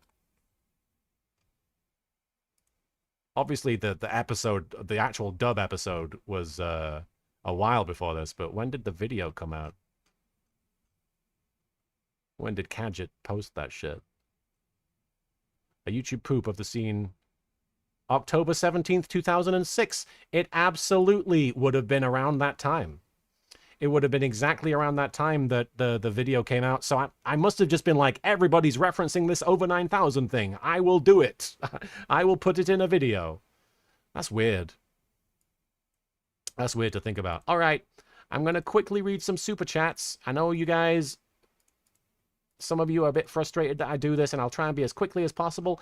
I don't want to rush just because I feel like people have, you know, if people have given and they want me to read their things, I don't want to just sort of brush past them, but I will do my best to get through them as quickly as I can so we can get back to watching episode 15, which is, if I remember rightly, not one of my favorites. So brace yourself for a lot of self-criticism.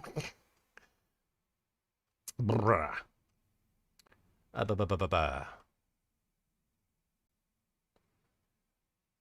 Mrs. Gamezilla, thank you for the super chat. If you make an anniversary super special awesome shirt, I promise I will buy it immediately, please. Oh, you really want a super special awesome shirt? Well, I appreciate your super special awesome enthusiasm. Thank you, Mrs. Gamezilla. I hope that we can do that for you. Shannon Mindlin, thank you again. Thank you for the super chat. My mum brings up my Dangerous Box cosplay a lot. Thanks for everything. You truly helped my childhood and now adulthood be a bit brighter. Oh, you had a Dangerous Box cosplay? A Dangerous Box play. Oh, I love your cosplay. Oh, almost as much as I love One Piece. Oh, Iruka-sensei. Anthelom TCG official, thank you for the super chat. Have any plans for the characters once the series is over? Something like dubs of the games? I mean, I'd love to do playthroughs of the games. I don't know if I would do dubs. That's a fun idea, though. I hadn't considered that.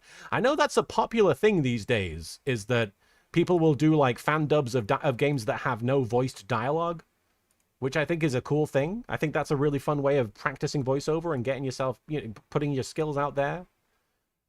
That would be fun. Kage342, thank you for the super chat. I met the Team 4-star comrades at SGC back in the day. Takahata 101 left a cookie on my knee. On your knee?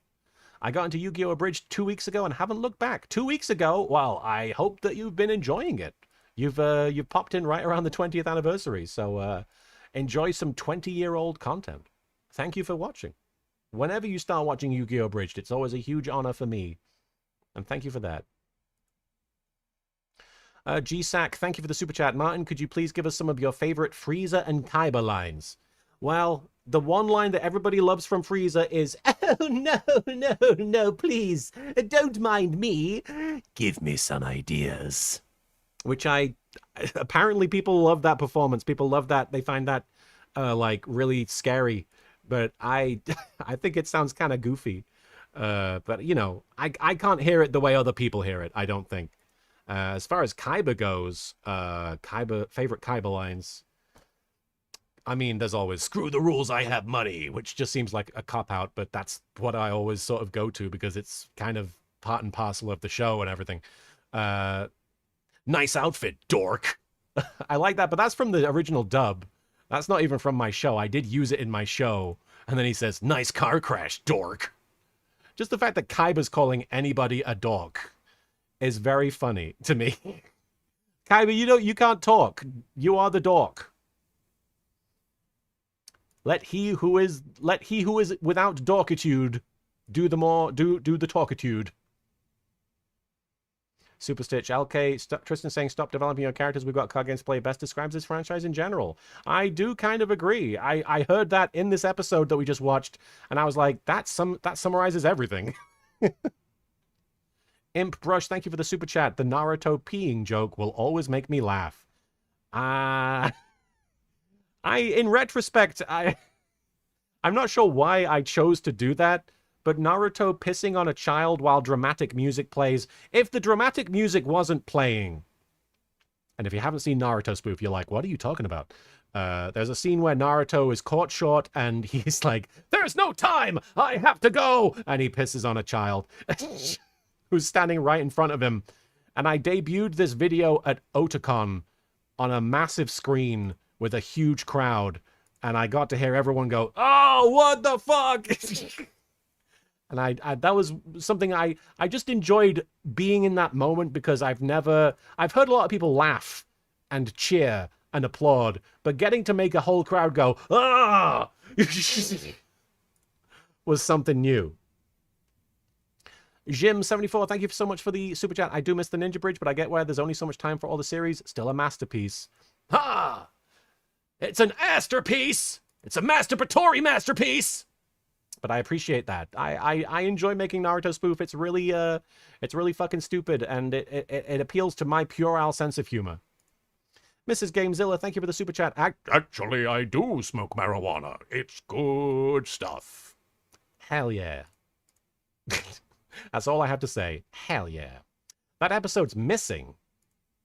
Really? Did that episode get taken down? Interesting. Hang on.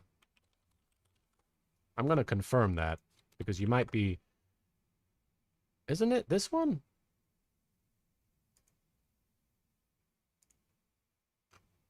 Yeah, this is... Isn't this the one? I'm... Episode 8? Isn't this it? Oh, no, maybe I'm wrong. No, this is the one. Episode 8 is the pissing... The child pissing is here, I believe. Wait. No, maybe I'm wrong. I thought this was the child pissing. What a random thing that I'm saying. No, they're all here. Episode 9. Here it is. Episode 9 of Naruto spoof. You guys can't see it, but I'm looking at it, and it's there. It's there. The child pissing stays. Gloomer, thank you for the super chat. Started watching you when I was around 7 to 8. Now I'm 27. It's crazy. That's crazy. Kat Bonner, thank you for the super chat. Congratulations for 20 years of YGO Abridged. You and Team 4-Star made me laugh after my brother passed, and 14 years later, I want to ride the journey till the end. Well, I'm on this journey with you. I'm right by your side. I'm really excited to get to the end. I can't wait to make it to episode... I mean, in the actual Yu-Gi-Oh! Dub, it's like 225, 224. But I can only imagine it'll be episode like 105 of Yu-Gi-Oh! Abridged, which is wild. Just to think that there'll be over 100 episodes at some point. It might be blocked in your country. Oh, that sucks. I'm sorry, Jesse. Culture preserved. Smarty, thank you for the super chat. Winds of Winter wait, almost as old as this series. Yes, my name is Martin, so you could argue that I am sort of George R.R. Martin adjacent. Game of Thrones, more like Game of Cards. Children's throne game. Rebel Umbreon, thank you for the super chat. Joey, oh my god, close the door, it's a pervert. What's happening? Joey, why are you upset? I'm your good friend Frieza. Yeah, there's a pervert or something, man. The super chat made me say it. Oh, those mean super chats. Well, you don't let them bully you. Thanks, Frieza, you're my best friend. Our friendship is short-lived, but very strong. Isabel Emrys, thank you for the super chat. I think you called this episode When Harry Met Sally, because in the dub, this is the first time Yugi and Yami meet and acknowledge each other. When Yami Met Sally was the one with the Taya flashback, actually. I don't think that's when Yugi and Yami first meet. But I think it is referencing the fact that it's when Taya first gets introduced to the whole thing. George Rump Raver Martin. I do like to rave with some rump. Smarty, thank you for the super chat. I'd like to think I'm the Danish Bandit Keith. I believe in you. I believe in your ability to be the Danish Bandit. What would be the equivalent of Keith in Danish? 10 Junior 92, thank you for the super chat. You definitely nailed it in that third duel. Still one of my favorite Yu-Gi-Oh! Abridged episodes. Yes!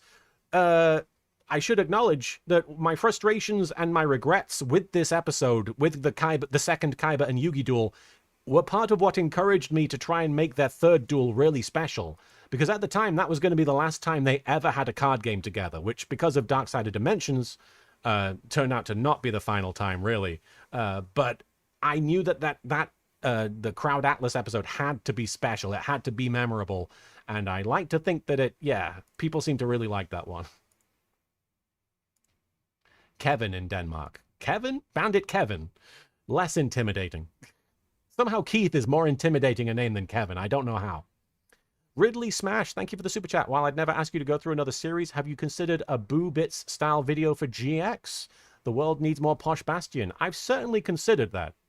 Yeah, no, I've definitely considered that. I would love to do something with GX. I actually really do love the characters and the show because of doing my watch throughs, and it has me thinking about it. You know, I'm never going to do a fully fledged abridged version of it, but it does make me want to try something. You know, it makes me want to try something like that.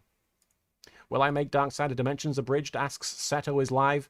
People ask me this all the time. I would love to make Dark Side of Dimensions Abridged. In fact, if I do make it, it will probably be the final Yu-Gi-Oh! Abridged video that takes place in that series, you know? That will be the ending. Caleb Lee Lambright, thank you for the super chat. My literal favorite episode of all time. The one we just watched? Or a different one? Sorry, it took me a while to get to your super chat, but I assume you meant the one we watched. Which, you know what? Different strokes for different folks. If you love the episodes that I don't, that's good. It's good that we have different opinions. Sir Jackington, thank you for the super chat. Can we please get more of Joey and Tristan Les Mis?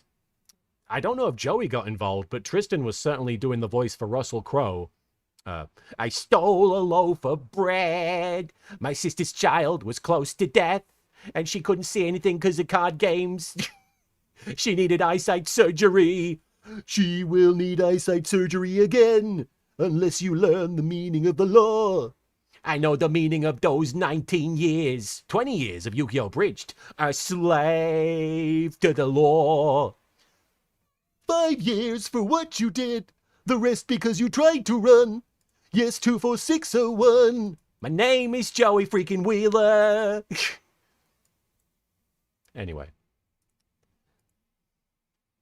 You know nothing of Javert. I was born inside a jail. EMV versus technology. Thank you for the super chat. It's wild watching this back again. I remember laughing at these dumb jokes, and then suddenly episode 81 made me cry. Thanks for the memories. I am glad. I am really glad that you could be emotionally invested in this. And that's kind of what I'm counting on for the ancient Egypt stuff, because, and for the final duel, of course, because it really matters. I want a lot of this stuff to matter in these last episodes. I talked about it briefly on one of these streams, but the ancient Egypt stuff, I really want to play around with Yugi's character and have him go through some development, have him learn how to not be an asshole so much. Even though that's kind of integral to him, is his assholeness in the his asshole-ishness in the abridged version. I do want him to sort of come through the other side and be a good person. We'll see, though. Mrs. Gamezilla, thank you for the super chat. I always interpreted he might survive as her being afraid of what Kaiba would do as revenge because he's so powerful. You know what? I appreciate you guys, because I always thought that it was just a bad line, but the implications are interesting. So thank you for sharing. Thank you, super chat. Thank you, Shakira ASMR, again for the super chat. Oh, Beyonce, Beyonce. Thanks for having Marek sing Shakira with Bakura. Oh, Beyonce, Beyonce. Oh, Bakura, Bakura. Stop calling me Beyonce. I don't know if you can hear the cat meowing in the background. Let me drink some water real quick. I swear we're going to get through as many episodes as we can. I'm sorry that it's taken me a while. Queen Lottie, thank you for the super chat. Happy 20 years. Been a fan since I was probably far too young to be watching. Big fan of both you and Loading Ready Run. Oh, those guys are amazing. I love Desert Bus for Hope. I'd love to know how your cameo as Baxter the Cat in their Persona video came about. It's been long enough that I don't actually remember, but I think that Graham was a fan of the Mark remark, and as a result, I think I was just on their mind when it came to coming up with a voice for Baxter. And so I was very honored. You know, Baxter's great. Getting to voice a cat is, I wouldn't say it was on my bucket list, but it was really fun. But yeah, no, those guys are fantastic. Some of the best content creators on the internet. Jim74, thank you again for a super chat. To be fair, Kaiser and Lani had their own criticisms of their work on DBZA, with one of the few exceptions being your work as Frieza. Oh, well, they're very kind. I do love Frieza. I'm very humbled to get to play him. I'm going to briefly say it again, but I knew when they asked me to voice Frieza that it was a huge task, that it was very daunting because so many people had... The character is iconic. Like, when you think of anime villains, he's one of the top villains, frankly. Like, I can't imagine a list of top 10 anime villains that doesn't have Frieza on. So the fact that they wanted me to be involved in any way, especially as that character, enormously humbling, and I'm very grateful. And I think that with the two of us, you know, Team 4-Star and me, just the two of us, thanks to Kaiser Neko's direction, we created something really special with that. And I'm very, very honored that people liked it and continue to like it. In Hiffle. 9 Arachna, thank you for the super chat. Episode 15 was the newest episode out when I started watching New Year's Eve 2006 back when I was 11. So thanks for over 19 and a half years now. Gosh, it is wild to think that I released like 14 episodes in the space of 6 months. Gosh, and they're great. Frankly, it's weird. Can I share with you guys? I'm editing episode 89 as we're doing this. I'm editing lip flaps and doing sound effects.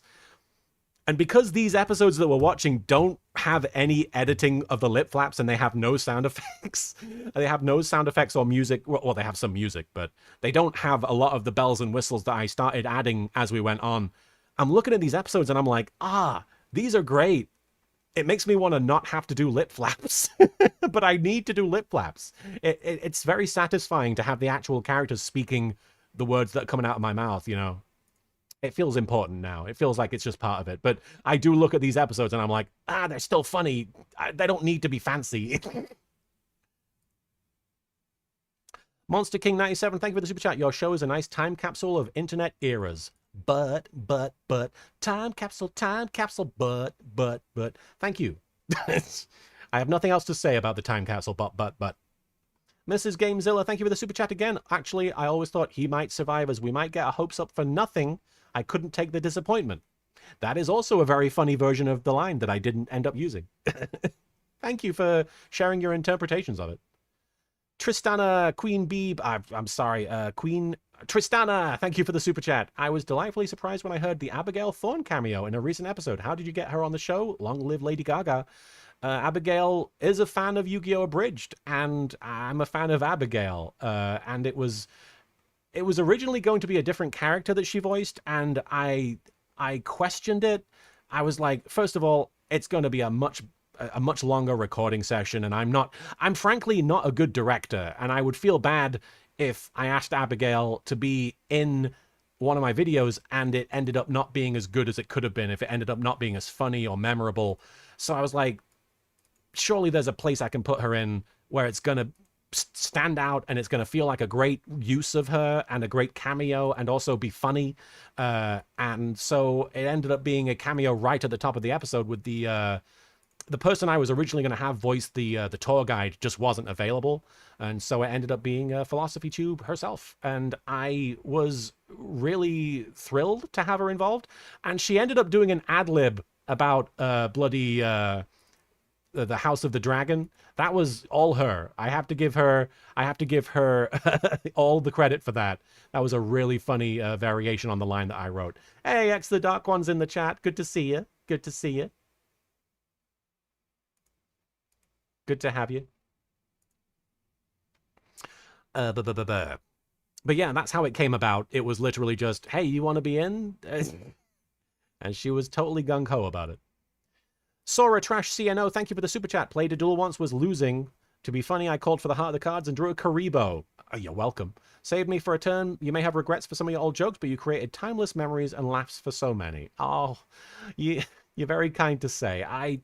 I'm very...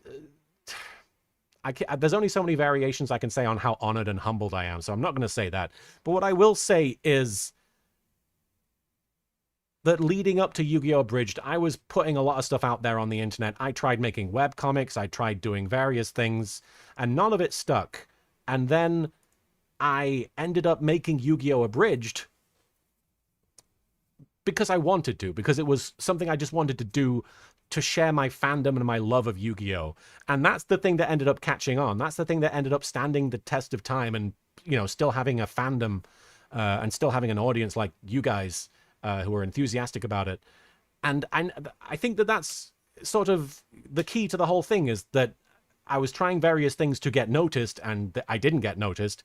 But then I made this, and it was an expression of something I loved. It was a tribute to something that I really enjoyed, and it ended up catching on. So follow your passions. Follow, at the very least, if you find yourself doing something for the rest of your life that maybe you'll want that to be something that you're proud of, that you can look back on with fondness. And despite all of my own criticisms of a lot of these videos, I do look back on it with fondness and positivity. Zelda G Jet, thank you for the super chat. More Frieza / Joey. I need more. Hey Frieza, why did you have to blow up that Planet of the Apes over there? Those guys were just hanging out. Well, that was your planet, Joey. What? Planet of the Apes was my planet? That was Earth? Yes, didn't you watch the movie? You maniac! You blew it up! God damn you! Damn you all to Hiffle! Yes, that's where I live now. Well, damn you there! How dare you blow up the planet with all the monkeys? Andy Serkis is gonna be pissed. Oh, crap. I don't know why people like that.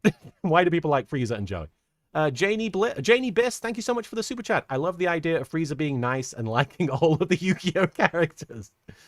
Oh, it's Seto Kaiba. I love him. What? Who is this white guy? I'm Lord Frieza. I'm basically you if all of my efforts were channeled into destroying planets and not making money.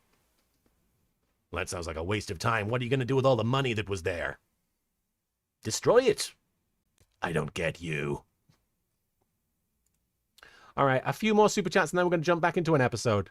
Nia Knight, Tilly is feeling better, yes. For those of you who are asking about Tilly, my dog, she was having an upset stomach yesterday, but she's doing okay. She really is. She's doing fine.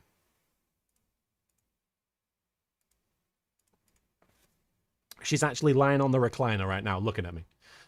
Mozzarella, thank you for the super chat. Marek is almost as cool as me, and I'm cool AF. Yeah, cool as frig, man. Us cool cats have to stick together.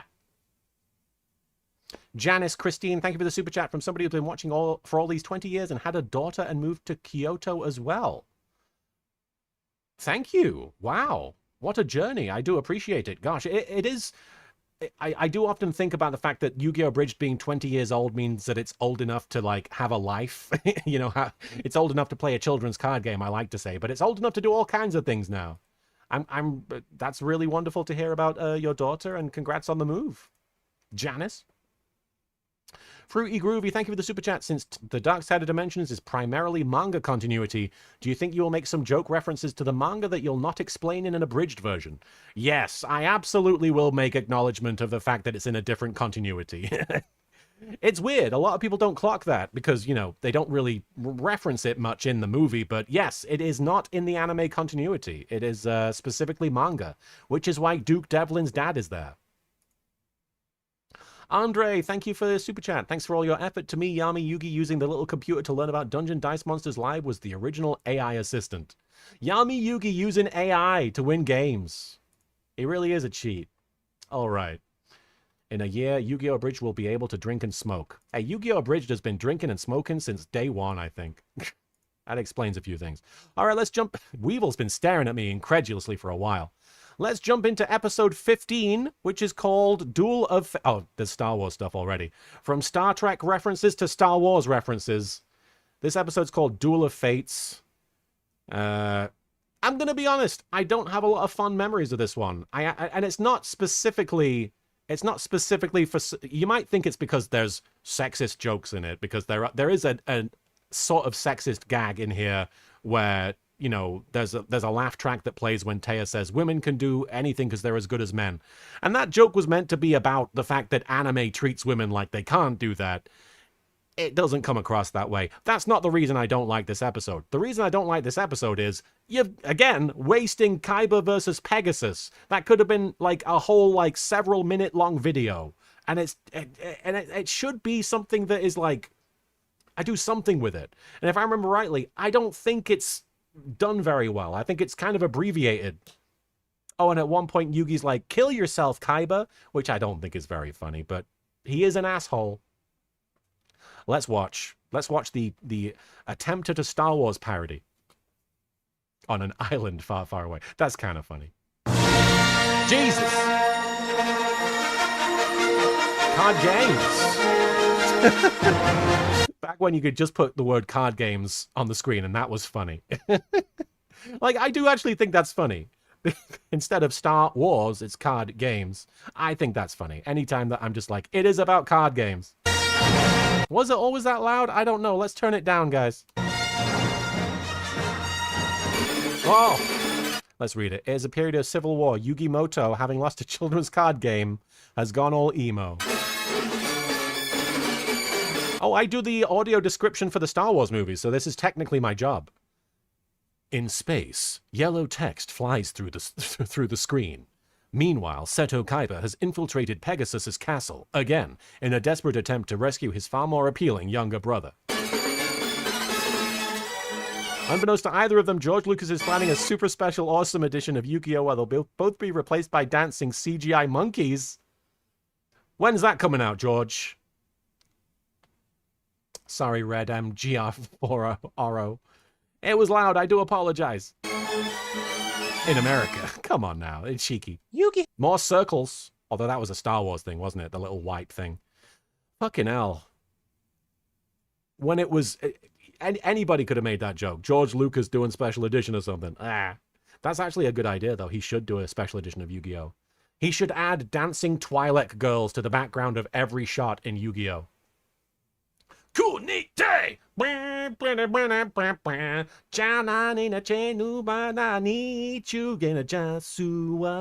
don't know how to sing Jedi Rocks.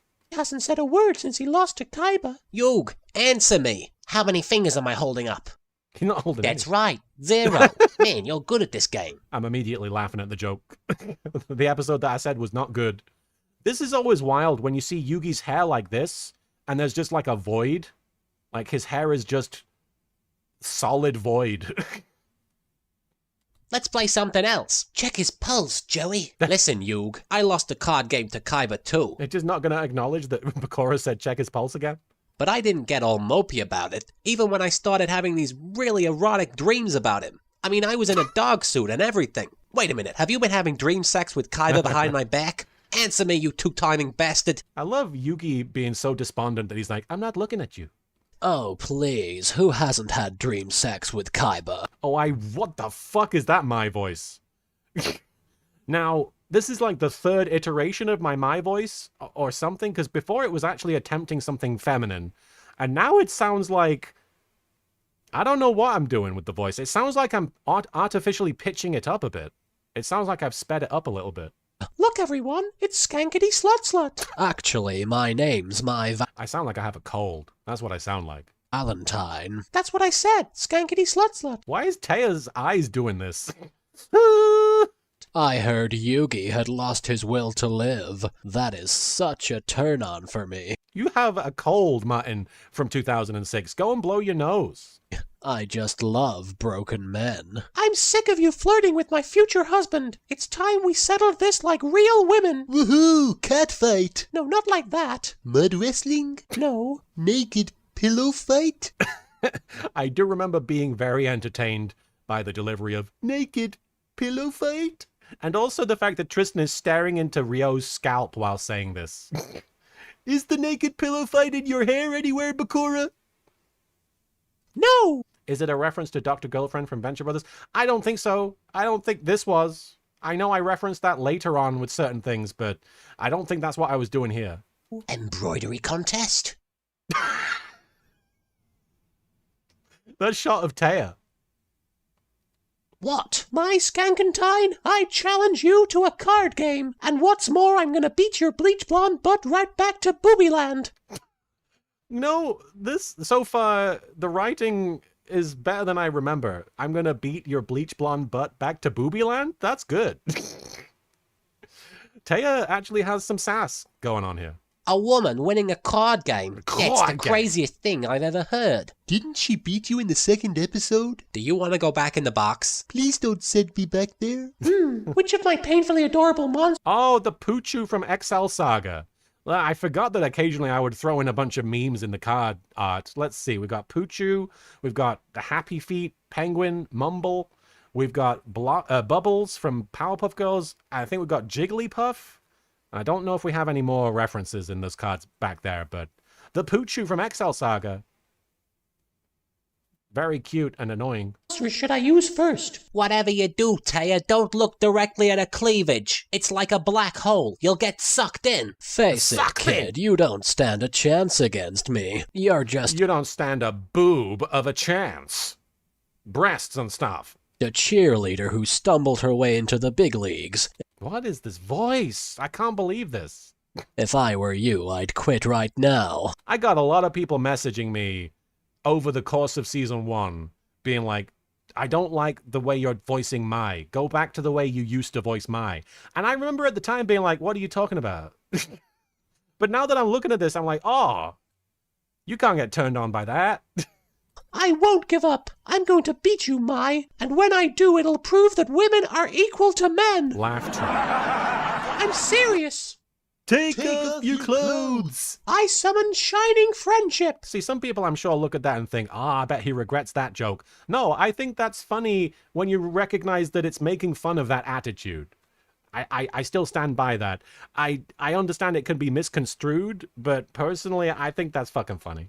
It symbolizes the bond I share with my friends. That's why it's so small. Oh, shit. Okay. Listen. Take off your clothes. No. Oh, shit. Listen. Take off your clothes. No, not that. Listen. When Shining Friendship appears. I summon shining friendship. It symbolizes the bond I share with my... Did you hear that? Did you hear that, Wii U?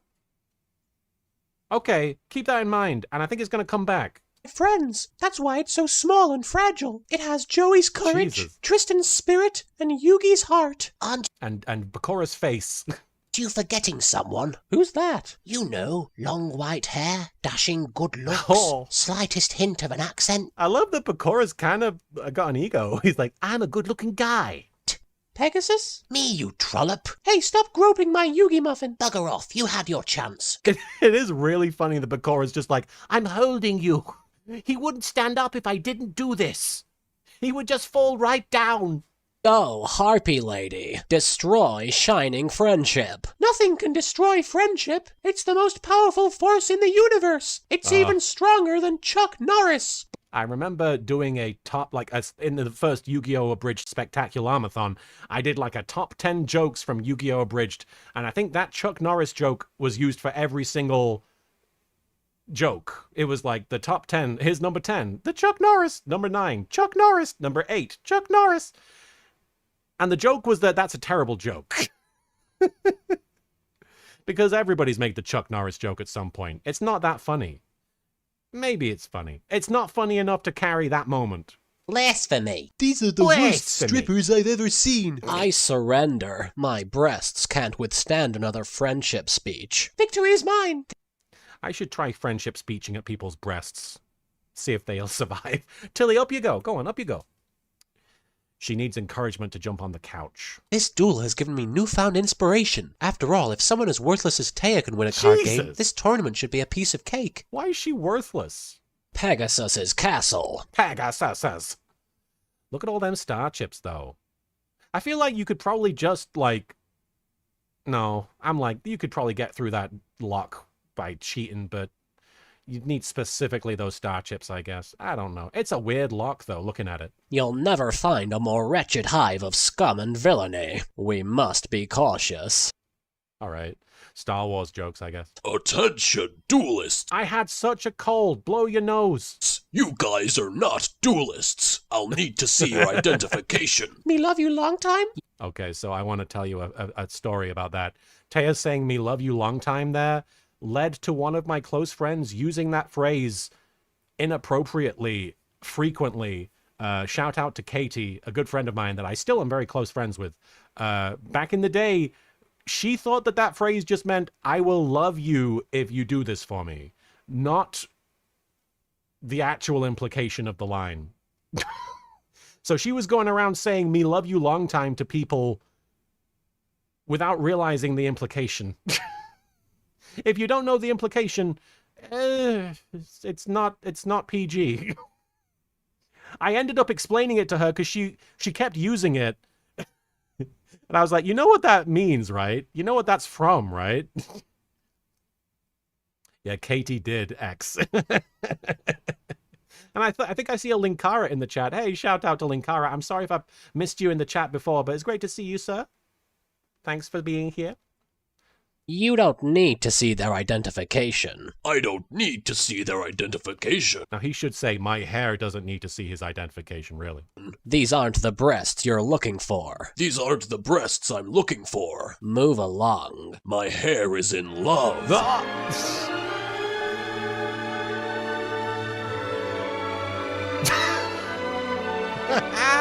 Rejected. Wait, come back. My hair wants to marry you. Ow, my hair. Okay, that's the highlight of the episode right there, is ow, my hair. The idea that his hair is in pain. Love to see you, Linkara. Great to see you in the chat. Thank you so much. Man, I actually forgot all about that. I forgot about the hair guy briefly being in love with my... You can't blame him, though. My Valentine is a stunner.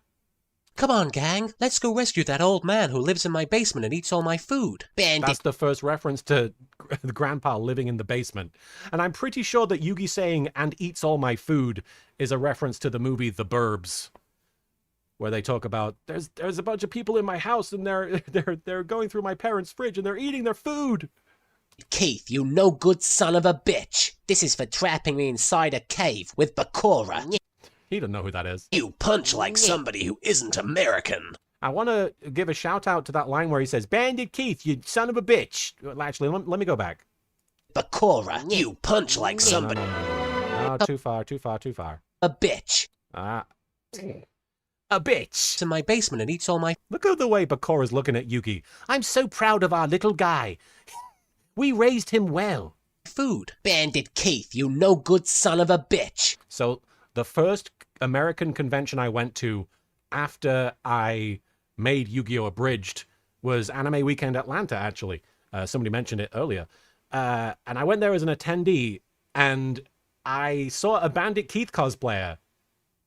And I remember running across the room excited because I was like, there's no way anybody is cosplaying Bandit Keith and is not a fan of my show. So I ran up behind him and went, Bandit Keith, you no good son of a bitch. In the Joey voice. And he was very excited. He was very thrilled when we took a picture together and stuff. But I was just like, nobody would be cosplaying Bandit Keith if they didn't watch Yu-Gi-Oh! Abridged. So it was very hype for me. To see a Bandit Keith in the wild, that was a good time. This is for trapping me inside a cave with Bakura. You punch like somebody who isn't American. We want to acknowledge, of course, very briefly, in the manga, Joey is very proficient in this fight. And actually, I think he lays into Bandit Keith and doesn't really... he doesn't get bitched out like he does here. It's kind of lame. How come you're so strong and agile? I modeled myself after the greatest American hero of all time, Hulk Hogan. Look, Kaiba's dueling Pegasus. But they're both villains. Who are we supposed to root for? Well, Pegasus did kidnap my grandpa, but Kaiba cheated in a card game. How is Yugi seeing anything? Is he standing on a box? And that's unforgivable. The circle is now complete. When I left you, I was but the learner. Now I am the master. Only a master of card games, Kaiba boy. Well, what do you mean, only a master of card games? You're gonna play a card game. That line doesn't make sense. That line only makes sense because we know it's a Star Wars quote and I'm saying card games instead of evil. But I could have done better than that. What's with all the Star Trek quotes? I activate. Okay. Okay, I was about to say there's too many Star Wars references, but it pays off with Tristan saying that. The magical Toon World. A grown man who watches cartoons. That's almost as insane as a grown man playing a children's card game. But you're doing that. Toon World allows me to change your monsters into cheap imitations. It's rather like what 4Kids did to this show. Oh, come on, man. Lay off 4Kids, little Karibo. They're good. They're good at what they do. It's just not what people necessarily wanted, but it's great. Come forth, Blue Eyes Toon Dragon. Did you hear it again? I told you. Rather like what 4Kids did to this Listen, show. listen. Come forth, Blue Eyes Toon Dragon. You hear it? That's no tune. That's a space station. Oh, no, wait. No, wait, you're right. It's a tune. Help me, Mokuba. You're my only hope. There's too many Star Wars references. I know a second ago I was like, it's all paid off with Tristan's line. No, there's too many Star Wars references. Use the Force, big brother. Hey, Kaiba, try threatening to kill yourself. That usually works. yeah, Only except this time, really do it. Nah, not a fan of that joke just because of my own personal experience with, suicidal ideation and needing support through all that. So in retrospect, I think Yugi goes a little bit too far there. Having said that, I know there are people who like that line. I'm not going to take that away from people. But for me personally, I hear that and I'm like, no, I shouldn't have had him say that personally. That's my feeling. I'm placing all my faith in this one card, and my faith rewards me with the Blue Eyes White Dragon. Now it's time for the ultimate cartoon showdown. Japanese animation versus American animation. Hey, you can't use that word. It belongs to America. Only Americans are allowed to shut the fuck up. But In America. I forgot about Kaiba just straight up saying, shut the fuck up. That's funny because, as I mentioned in a previous stream, he's going to drop an F-bomb in the next episode. Like, uncensored. That's going to happen. Forgot one important detail, Kaiba boy. Japanese cartoons tend to be a lot slower than their American counterparts. His dragon dodged my attack. I haven't been this disappointed since I saw Rain of Fire. Jesus Christ, nobody remembers that movie. I was like, what is a dragons reference that I can make? Oh yeah, the Christian Bale vehicle about dragons. Now I'm going to remove your soul from your body, leaving you a shell of your former self. From now on, you'll just stand around with a blank look on your face all the time. So you probably won't notice any difference. Ooh, I totally burned you. Man, that duel was really boring. I remembered Pegasus being way funnier in the old episodes, but I don't know. He's kind of letting me down. Maybe I just am not. I think part of it is that I think people really liked the voice that I was doing, and I don't think I really grasped how to present him in the show itself, outside of just being like, ooh. It was like waiting for little Karibo to make a new video. Hey, now, come on. I wrote these jokes 20 years ago. You're calling me out from 20 years in the past. Let's complain about it. That's valid, though. They should complain. Why is this music here?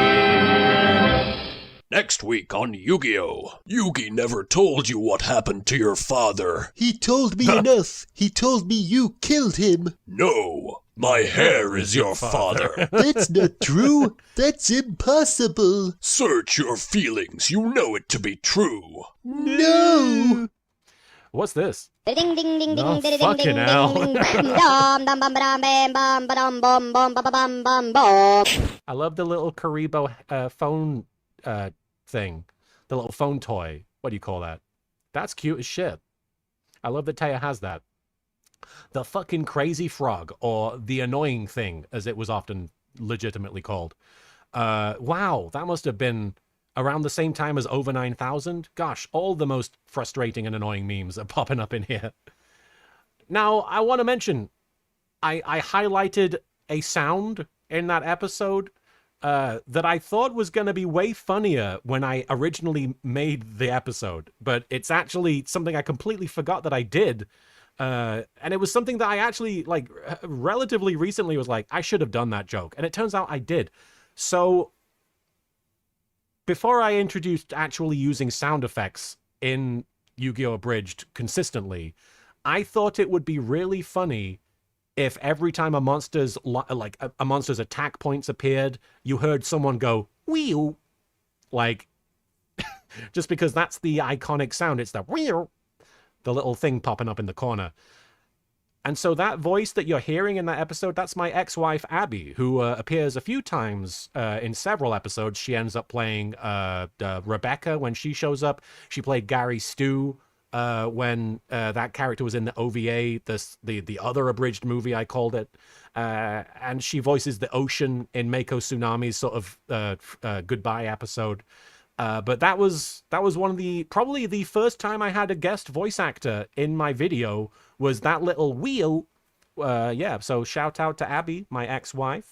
No, that's who that was, and that was the first, I want to say, cameo from anybody outside of me.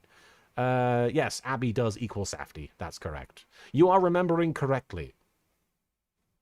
All right, let me jump into the super chats. I know some of you guys don't like me stopping doing these super chats, but I want to make sure that all of the people who are giving are acknowledged because you guys are very kind. And then we'll move on to episode 16, fan service. I want to say that I remember this episode not being great, but I remembered that last episode being bad, and I still enjoyed it. I still had a good chuckle, so, you know. More like super special awesome chats. I think you're all super special awesome in the chat. Thank you for being here today. Hang on, I'm going to read this most recent one. Hector is 67. Thank you for the super chat. What's your current relationship with Dan Green and Eric Stewart? I don't have any kind of relationship with them. I'm a big fan, I suppose, is what I would say. My relationship is I admire them, and they are great, and they're very good at what they do. Dan Green, obviously, iconic voice. One of the sexiest voices in dubbing, let's be honest. And Eric Stewart put a lot of heart and soul into this show, not just as Kaiba, but as the director of the dub for multiple seasons. And yeah, no, how can you not love that guy, you know? Random bystander, thank you for the super chat. Thanks for all the laughs over the years. LK, some of your best gags are improvised, random as hell, and need no explanation, and we loved them. Ah, you're very kind. Never feel you could have done better. Being you is clearly enough for all of us. Oh, well, yeah, I want to be very clear. And this feels like it feels like I'm arguing with what you're saying, and I'm not. I completely agree with what you're saying.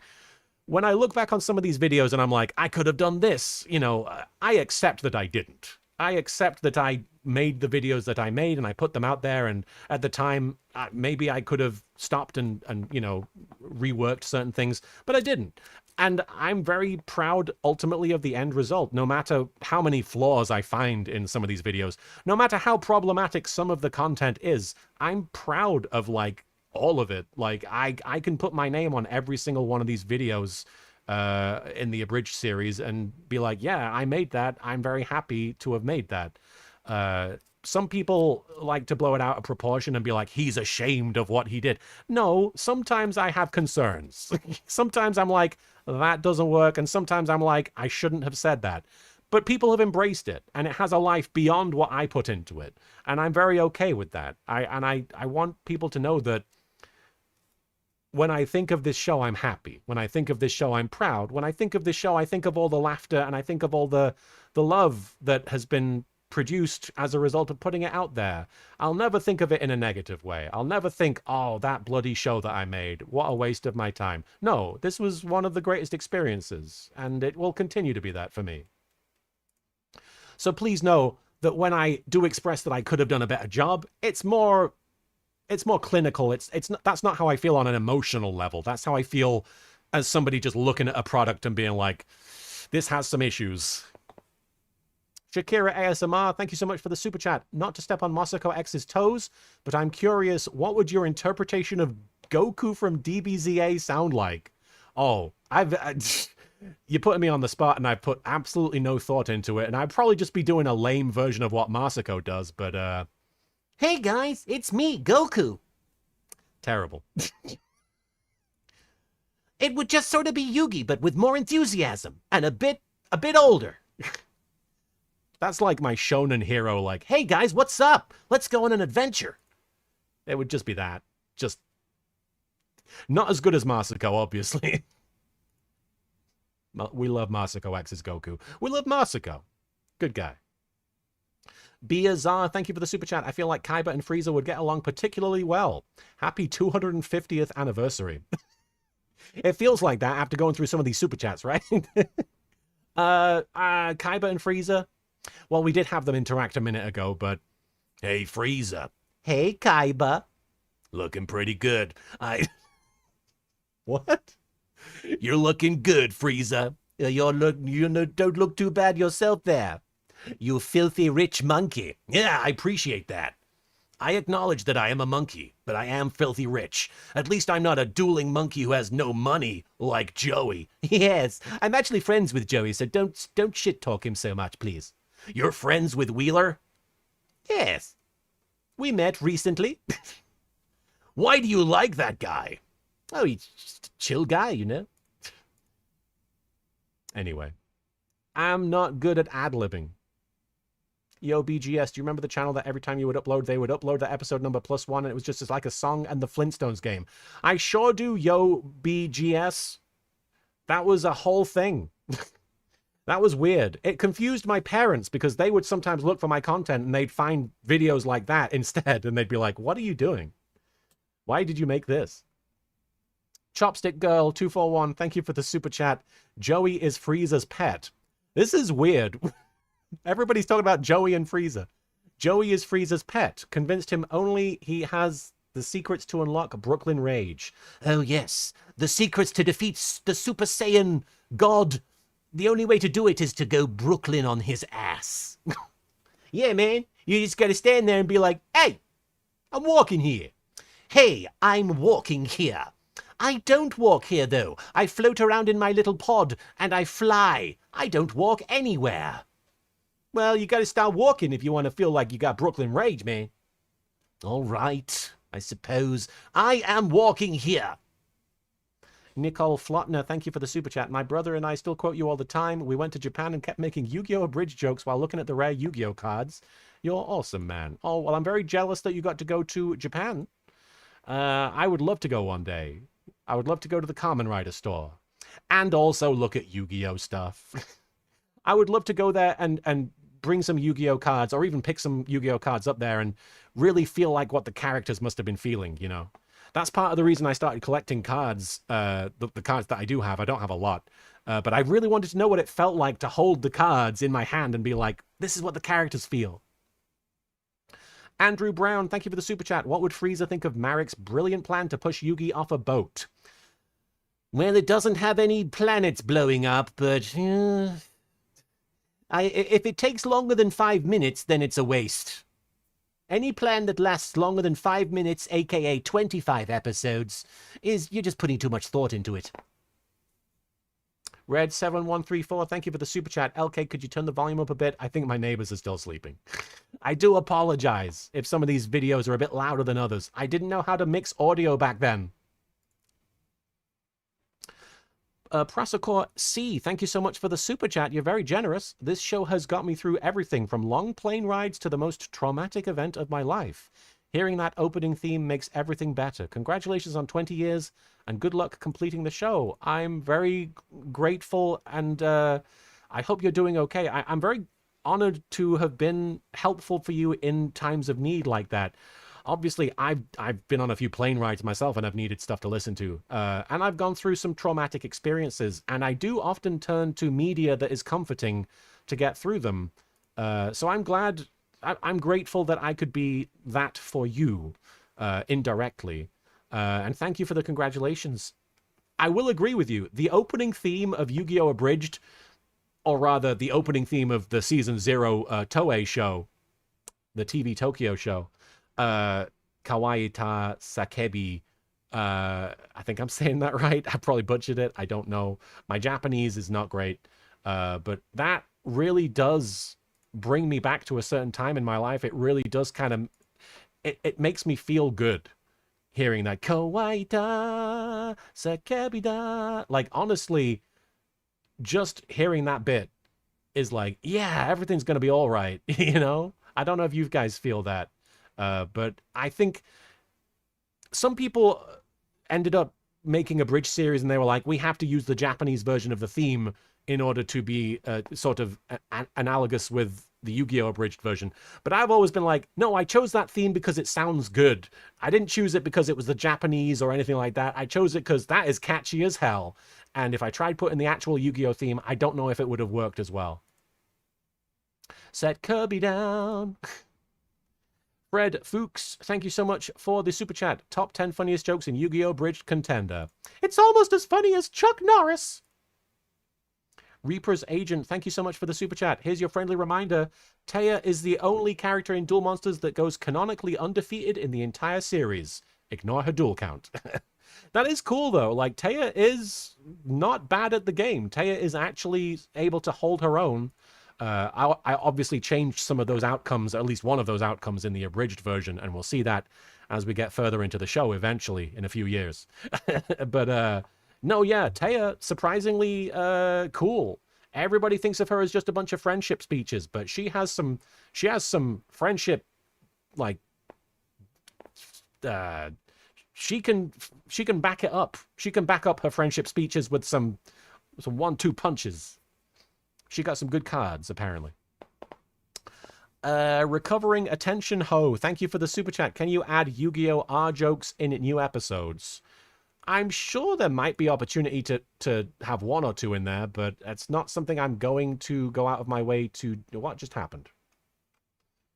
Is my stream still up? Oh, there we go. Are we still live? Did I disappear? Sorry, my browser did something weird. Apologies for that. She can back that friendship up. Sure. Okay, we're good. Sorry about that, guys. Sometimes my browser glitches out and I never know if it's happening to my stream as well. Appreciate it. Dragonberry Mead, thank you for the super chat. My and Hair Guy's ship would be called Breast Hair. I mean, that's an image. There you go. You've created that image for everybody. Monster King 97, thank you for the super chat. Yu-Gi-Oh! Abridged is Keith approved in America. I don't know if he would approve of it. It's a Japanese series made fun of by an Englishman. There's nothing American about it. He would not be on. He would not be on board.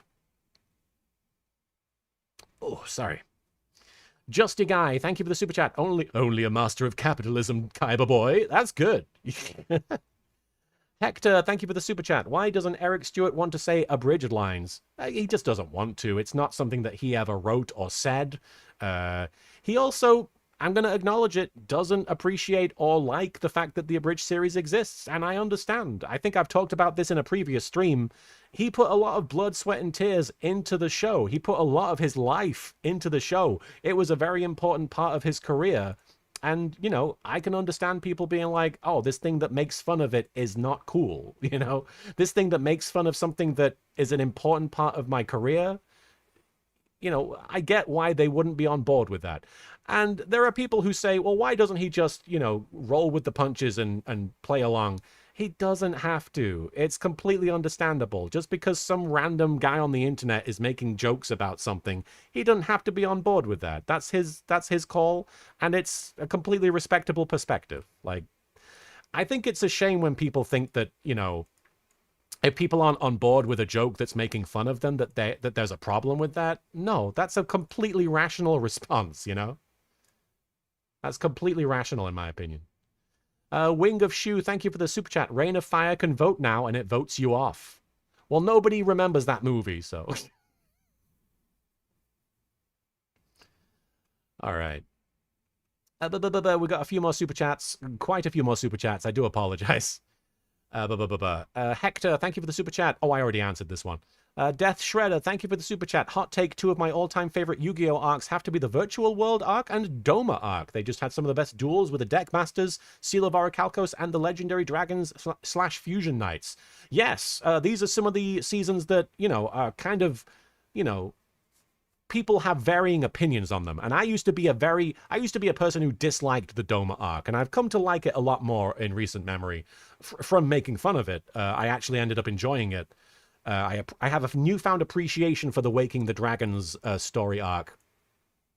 And I'm a big fan of the virtual world arc as well, because I think that's a fun gimmick. Like you say, the Deck Masters are a unique way of playing the game and presenting the game and adding a twist to the formula that at this point had become formulaic as hell. But it also lets us explore Kaiba's character, and he's a fascinating character, you know? And that's where I started watching the show, so I have a lot of fondness for it. They actually call it Doma in Duel Links instead of Paradius. Really? Interesting, Sister Hat. RG, thank you for the super chat. I watched a bit of your Super Sentai retrospective about a year ago. Is it available anywhere to watch? Thanks for streaming. Please do Kamen Rider. I'd love to do more of that. And yeah, the Super Sentai retrospective, which is, I believe, called Super Karibo Time. And it's just the first 2 episodes of Mighty Morphin Power Rangers and Zyuranger compared to one another. And I enjoyed doing that, but people didn't really go for it. There were some people who liked it. It's something I would definitely like to do more of and bring back, but I'd like to find a way to do it without it causing such a time sink, because the amount of time I put into it versus the amount of people that cared about it, it just wouldn't make sense. It just wouldn't, to me anyway, it just wouldn't, it would be counterintuitive, but I would like to make more of it, honestly, I really would. Bahamut Shark, thank you for the super chat. Hey LK, love your vids. Just want to say I've adored watching the series since I got into Yu-Gi-Oh! 10 years ago. Always love coming back to rewatch the series. I'm very grateful for that, and thank you for the super chat. Honestly, it's weird. I've never really sat and rewatched the show. Like, when I was making these episodes, I think I would rewatch the previous episode to give myself an idea of like what it should look like and sound like. But I never really sat and was like, let's watch the show, you know? So doing this is like the first time I've done this properly ever. And it's been interesting. It's been fun. I hope that you guys are getting a kick out of it. Recovering Attention Ho, thank you for the super chat. Have you considered posting these videos on X? No. I don't really use that platform these days. And I don't know how that would work. Austin Buford, thank you for the super chat. Frieza and Melvin would be a perfect match. They'd probably end up killing each other. They'd be perfect opponents. I actually can't do the Melvin voice off the top of my head just because it requires filters. But the voice kind of sounds like this without filters. So it's kind of just Marek more vicious. Ant Demo, thank you for the super chat. The Dueling Monkeys, starring Wheeler from GX and Robot Monkey Tristan. Ironically, neither of them Joey. But he's the Dueling Monkey.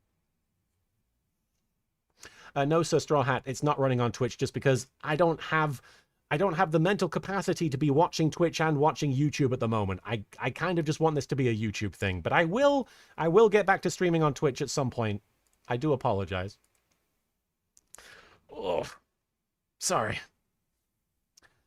Shakira ASMR 777, thank you again for the super chat. Any fond memories of doing Shanks from None Piece? Correct me if I'm wrong, but I think he only had like 2 lines, maybe 3. So it's hard to really have fond memories of it. I don't remember it very well. And I'm not familiar with One Piece enough to know what Shanks is. I thought he was Luffy's dad. He's not, right? He's some guy that gives him a hat? You'll have to forgive me. I don't know. I don't remember. That's really unfortunate because you gave a super chat for that and everything. I'm sorry. Shy Eye, thank you for the super chat. There's a Yu-Gi-Oh cafe in Japan with Kull Elna soup. The memories of my dead family are in that soup. Kari, thank you for the super chat. Been watching since I was in elementary school, now finishing my master's. Surreal, got me through so many study nights. Also, penguins. So many study nights and so many penguins. I'm glad that I could help you get through the study nights. I was terrible at studying. I would get very distracted. I'm glad that I helped you focus. I hope I did. Taylor Wood, thank you for the super chat. Kaiba voice. Screw the episode, I have money. Also, huge fan, love the series. Well, thank you so much, Taylor. I appreciate that. Screw the episodes, I have super chats. I'll try not to be too Kaiba-like about that. Logan01, thank you for the super chat. Congrats on 20 years. I first met you back in 2012 at ASEN and Midwest. I was the annoying kid who linked you Slender back then. Hope everything is good now. We'll be watching the streams as VODs. Oh, heck yeah. Everything is pretty good, Logan. I have to thank all of you for your support and for helping us out in our time of need. Recently, we owed a great deal on our mortgage, and we were at risk of losing our home. And I thanked you guys for helping out in the announcement video about the 20th anniversary. But I want to thank you all again, each and every one of you, even if you didn't give anything, if you just thought about it, if you just thought about helping or watched the video and were concerned. Thank you for your support. Thank you for your sympathy. And thank you to every single one of you that did give, because it was an incredible, overwhelming amount of support. And you guys helped us keep our home, which is an incredible, crazy thing to say. I wouldn't be here streaming this right now. I don't know what my situation would be. I would not be able to do this at all. So thank you. And thank you, Logan, for the super chat and for the and for showing me Slender. Slimpy, thank you for the super chat. YGO Abridged has been with me for a good portion of my life. If there's anything I'd like to say, it's thank you for helping me fly at higher game. You are flying at such a higher game. I'm so proud of you for flying at that higher game. Thank you for that, Slimpy. Skirara, thank you for the super chat. Long-time fan. I was so excited when Tones and I sampled Yu-Gi-Oh! The Abridged series in their Kids Are Coming song. You kids these days and your Millennium items and your card games. How awesome was that for you? I'm glad that Marin isn't here, because Marin would give me a real telling off. Well, they've already done that, but to explain, there's this band called Tones and I, and you might be familiar with their song Dance Monkey. You know, dance for me, dance for me, dance for me, ah, ooh. I didn't know that they were a big deal. I didn't know that they were actually like a legit. I feel bad for saying this. I just had no concept of who they were when they reached out to me. And yeah, some of you, based on your reactions in the chat, yeah, this is a surprise to some of you. That one of their songs called "The Kids Are Coming" samples Grandpa from episode from the Yu-Gi-Oh! Abridged movie, from his final speech where he's like, "Oh, you kids these days." Now, they reached out to me and said, would it be okay if we used audio from your show? We will be happy to pay you. And I was like, it's fine. You don't have to do that. You could just use the audio. Because I was so used to people reaching out and being like, can we use your audio in our video? Or can we use a clip from your episode in our video or something like that? In our song. And I was so used to people who would say that. And, you know, I'm not saying this in a disparaging way. I'm not saying this as a negative. They would frequently just, you know, be some random person and they would put this stuff on their content and it would be like, fine. And it would never come up. But this was a huge band. And it didn't feel real. It didn't feel like a big deal when I was communicating with them. I was just like, no, that's fine. Go ahead. I don't want any money. And they were like, are you, they followed up and they were like, are you sure? Because we'd be happy to give you money. And I was like, no, it's fine. And my partner Marin was very furious with me when that song came out. Because I was like, no, I told them I didn't want anything. But yeah, no, that song is on YouTube. It's got like tens of millions of views. It was a big, I wouldn't say the song was a big release, but it's a big band. And it in retrospect, I probably could have asked for something, but I'm okay with it. I'm personally okay with it. It's Tones and I. I'll put it in the chat because, you know, shout out to them. No, I think it would be kind of not okay if I reached out to them now and was like, can I have some money? I don't think that would be appropriate. Not after like more than 10 years or however long it's been. It's funny. Lanny Pator, the voice of Vegeta and various other characters in DBZ Abridged, etc., Nick, he was listening to music while working out and that song came on and he was like, what the fuck? Mine! He had to tell me about it. And I was like, yeah, that happened. It's weird. Kero MedTech Rider, thank you for the super chat. Kawaii-ta sakebiga. Yay, everything's going to be all right. What the fuck? The ancient pharaoh spirit killing people? That is a common reaction to this series of events in Yu-Gi-Oh! Especially Season 0. It's pronounced Lanny Pater. Lanny Pator. Gunpla Freak 84, thank you for the super chat. May I get a shout out to my fiance Crystal as Melvin? Crystal, you fool! Why are you getting married when you could be playing card games and losing your soul to me? I know this doesn't sound like Melvin, but I assure you it is. Muzzle tough to you, Crystal, and I hope that nothing awful happens on your honeymoon like an evil Yami Merrick-looking motherfucker showing up and summoning Winged Dragon of Ra. Enjoy your marriage. All right.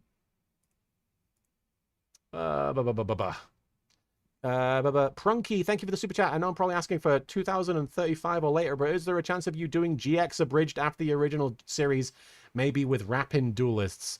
I would say no to an abridged version of GX, just because, one, it's been done, and by other people funnier than me, and two, it would just be like fucking... It would be another like 3 or 4 decades, like you say. I would be doing this when I was like 70, and I just don't want to be voicing Jaden Yuki, the king of giant butted monsters, when I was like 70. I just wouldn't think that would be cool. And as for rapping, have you heard me rap? Nobody wants that for a whole show. I'm going to quickly get through these last super chats here. Tremor Plays, thank you for the super chat. Any more Mark Remark episodes possible? Love them as much as I love Yu-Gi-Oh! Abridged. I would love to bring the Mark Remark back. It would probably be based on AEW or a different company. Probably not WWE, just because I have issues with them. But we'll see. Honestly, I'm not going to say don't hold your breath, but if it does happen, and I would very much like it to, it would probably be after Yu-Gi-Oh! Abridged is done. I hate to say it. We're on episode 16, if those of you are asking. That Aussie VO, good to see ya. Thanks for the super chat. At 16, I tried to make my own Tenchi Abridged series. Turns out I was terrible at editing and it never got made. But you inspired a voice acting career that has taken me so many places. Thank you. I am so proud of you. I'm so happy to hear that. Honestly, I think I've heard similar things from many different people, many different young actors, and it's so incredible. I'm really, really honored to be part of the inspiration for your journey, and I hope genuinely that your journey takes you places that I could never go. Because I don't consider myself to be a professional voice actor at this point. I kind of quit the industry because I had negative experiences. But I know you and your skills will take you places that I could only dream of. And I don't just mean you, that Aussie VO. I mean anybody out there who's inspired to try and do the voiceover thing. My heart is with you, and I'm rooting for you. So thank you for that. Chris Ollardice, thank you so much. I'm probably saying your name wrong. Ollardice? Christopher, thank you for the super chat. Zork needs a laugh track whenever he speaks in the future episodes. Yeah, you're on the right wavelength there. I like the way you're thinking. Also, I like episode 10. Hey, you know what? I like episode 10 more than I used to after watching it with you guys, so... CJD Guy, thank you for the super chat. Super chat intermission is great for commentary and your money. Well, I think it has produced some good commentary. Yeah. Platum, thank you for the super chat. Hi LK, happy 20 years of the greatest anime parody. Love the mainline and Evil Council side story. Is there any plans to retake it or it's done? I would love to get back to the Evil Council stuff. Once again, much like with Mark Remark, it would probably be after Yu-Gi-Oh! Abridged was done, but I definitely want to bring Marek and Bakura back. Their whole relationship situation. We need to do that. Graceful EG, thank you for the super chat. Happy 20 years. You dubbed the first abridged episode many times. Ebonics, Vagina, Remastered, French, and Michael Bay. But if you want to do another redub, what theme would you choose? I was thinking about this earlier today. I think it would be funny if I did Yu-Gi-Oh! Unabridged. Which, you know, sounds like just Yu-Gi-Oh! But what if it was, like, intentionally way longer? Like, what if instead of being 5 minutes, it was, like, 45 minutes? You just stretched all the scenes out to be as uncomfortable as possible. I know that sounds stupid, but I think it would be funny. Just really long. Just unnecessarily. I summoned I summon the Celtic Guardian, and he's gonna stand there for a while staring at you. Oh no, he's looking right at me. I can't do anything about this. I'm gonna wait. Yeah, you better wait, Kaiba. Think about what you did for a while. Trent JM, thank you for the super chat. How did you enjoy voicing a character for Argene Demi-Human? I was a big fan of that show on Netflix. I voiced a few characters. I think one of them was named, but I actually voiced several different people who popped in and out of the show. That was great. That was a lot of fun. It was, one of the only animes that I've appeared in, so I have fond memories of it. The main thing that I remember is playing like a bunch of snipers who were trying to shoot some of these demi-humans and getting my shit wrecked. And I remember being like, that's cool. It's cool to be a sniper and getting murdered. That's all I remember. A dude named Vince, thank you for the super chat. What do you think Duke Devlin is doing right at this very moment? Fucking. I don't know how, I don't know who, but I'm fucking. Frozen Pole Tongue, thank you for the super chat. I have very fond memories of watching YGO Abridged during an 11-hour layover with my fiance. We watched the whole series, best 11 hours ever. Well, layovers can be interminable. I'm glad that yours was slightly more terminable in the terminal, thanks to my show.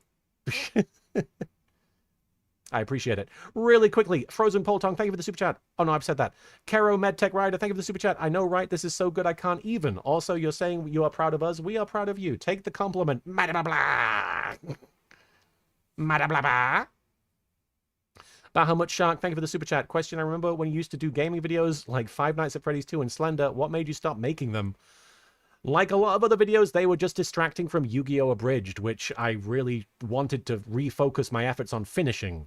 So a lot of these game Let's Plays that I loved doing and would love to continue doing at some point, it was just stuff that got in the way of doing Yu-Gi-Oh! Abridged. I hate to say it. I hate to put it like that succinctly, but it was ultimately just stopping me from making more episodes as quickly as I'd like. Spriggs FM, thank you for the super chat. Do you plan on covering the Capsule Monsters arc by either starting from the beginning or finishing Capsule Monsters, or are you skipping it? I know that some people consider Capsule Monsters to be part of Season 5. I'm not one of those people. It is not part of Yu-Gi-Oh! It was never meant to be part of the Yu-Gi-Oh! Canon. I do consider it to be a spin-off. I'd love to return to it at some point, but it's not going to be part of the main Yu-Gi-Oh! Series. I might make a joke about it, but I don't think I'll ever really do anything with it as part of the show. Anthelom TCG, thank you for the super chat. Do an uncut dub of episode 1 in your voices? That could be funny. Alright, guys. Episode 16. Fan service. And the reason it's called fan service is you get plenty of fan service from various characters. Let's watch it. Probably the first of many Adult Swim references. Was there an Adult Swim reference before this one? I don't know, but this is one of the most obvious ones. Gentlemen, behold. In order to take part in the semifinals, you will each need to hold one of these two cards. Man, I don't have either of those cards. How am I supposed to win the prize money now? Hey, Joey, bet you wish you had one of these. Yug, are you giving me that card? Well, I would, but then I remembered the time you stole a piece of my Millennium Puzzle. So I figured, no, you don't get my card. You see, everything with Yugi is filtered through the fact that he's an asshole. So I'm watching this and I'm like, no, give him the card. But it is funny that Yugi's being a dick. I don't know. Did I lay it on a bit thick that Yugi was a jerk? Was he a bit too mean to Joey? I don't know. It's just such a complete opposite of their relationship in the show. And sometimes that bothered people. I don't know how many of you know this, but there were people who were like, I don't like Yu-Gi-Oh! Abridged because in that version, Kaiba and Mokuba don't like each other. Or Kaiba is mean to Mokuba. But I've always been of the opinion that that was funny. So maybe this Yugi stuff is funny as well. It's gotten to the point where I've been so far removed from it that it's hard to say. I think it could be funny. Instead, I'm just going to rub it in your face that you're such a loser. I never knew you could be such an asshole. You know what they say, Yes, you Joey? did. Payback's a bitch. I'm tormenting you. That's kind of funny that he's calling back to that. Let me go back here, though. Look at his hair. Knew you could be such an asshole. What's going on? Is that part of his hair?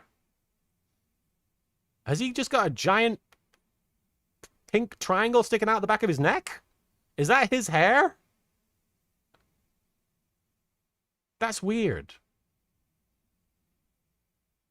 I don't... You know what they That doesn't look right. say, Joey? Payback's a bitch. It looks like he's glitching out. I'm tormenting you. Give me that freaking card.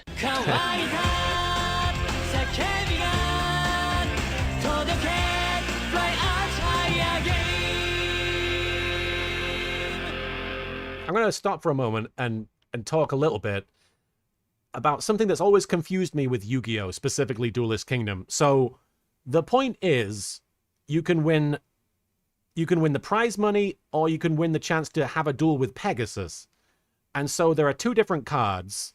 One of them is the money, and one of them is the opportunity to duel Pegasus, right? Oh, no, wait. Is it an opportunity to duel Pegasus, or is it like you can have whatever you want?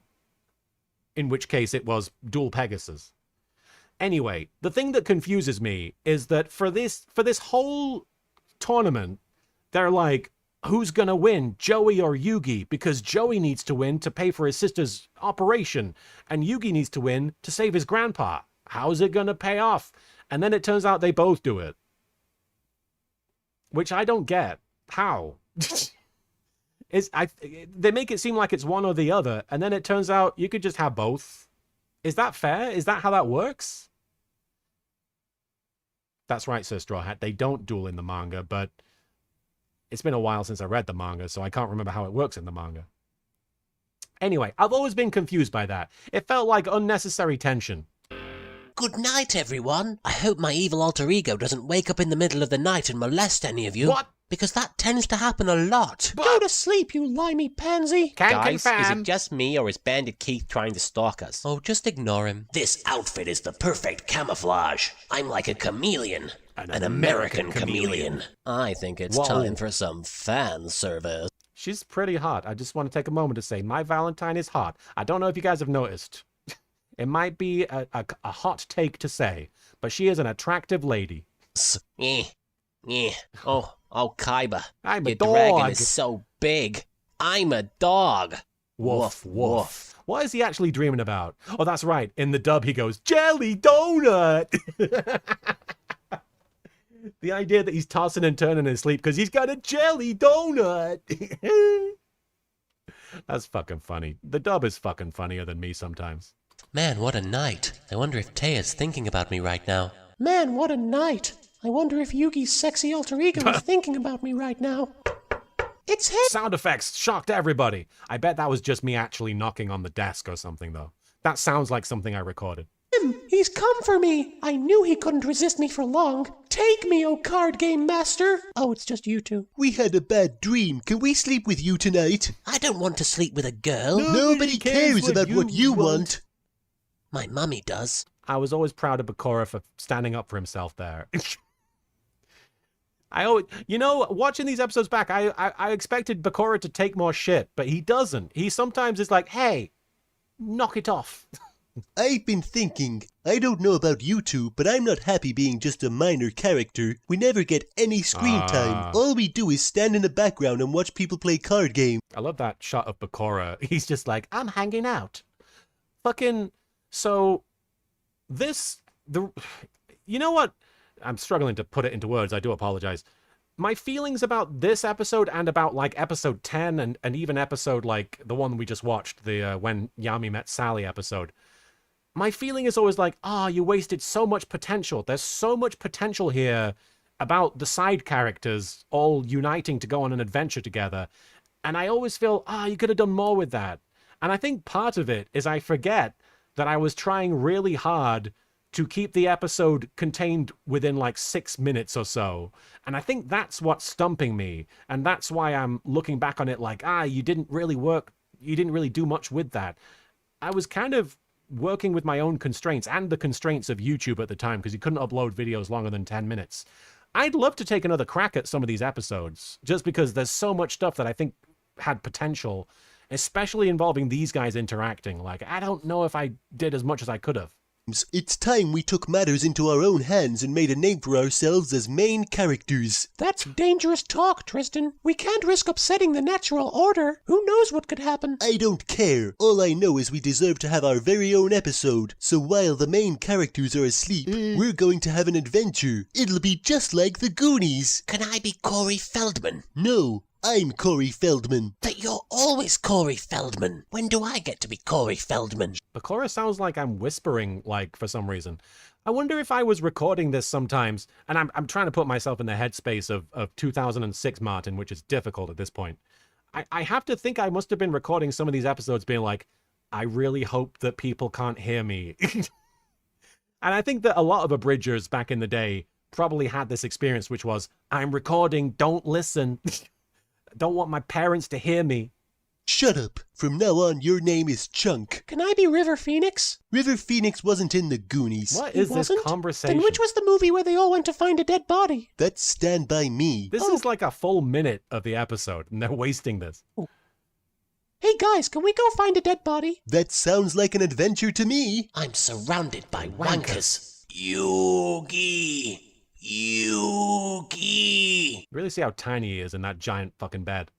Oh, just wake up for God's sake. Grandpa, is that you? Of course it's me. Who else do you know who talks like this? Well, could you please keep it down? I'm trying to sleep. Yugi, follow my increasingly annoying voice. That's me literally venting about rewatching this episode over and over again. Not this one, but the actual one it's based on, because Grandpa the whole time is like, Yugi!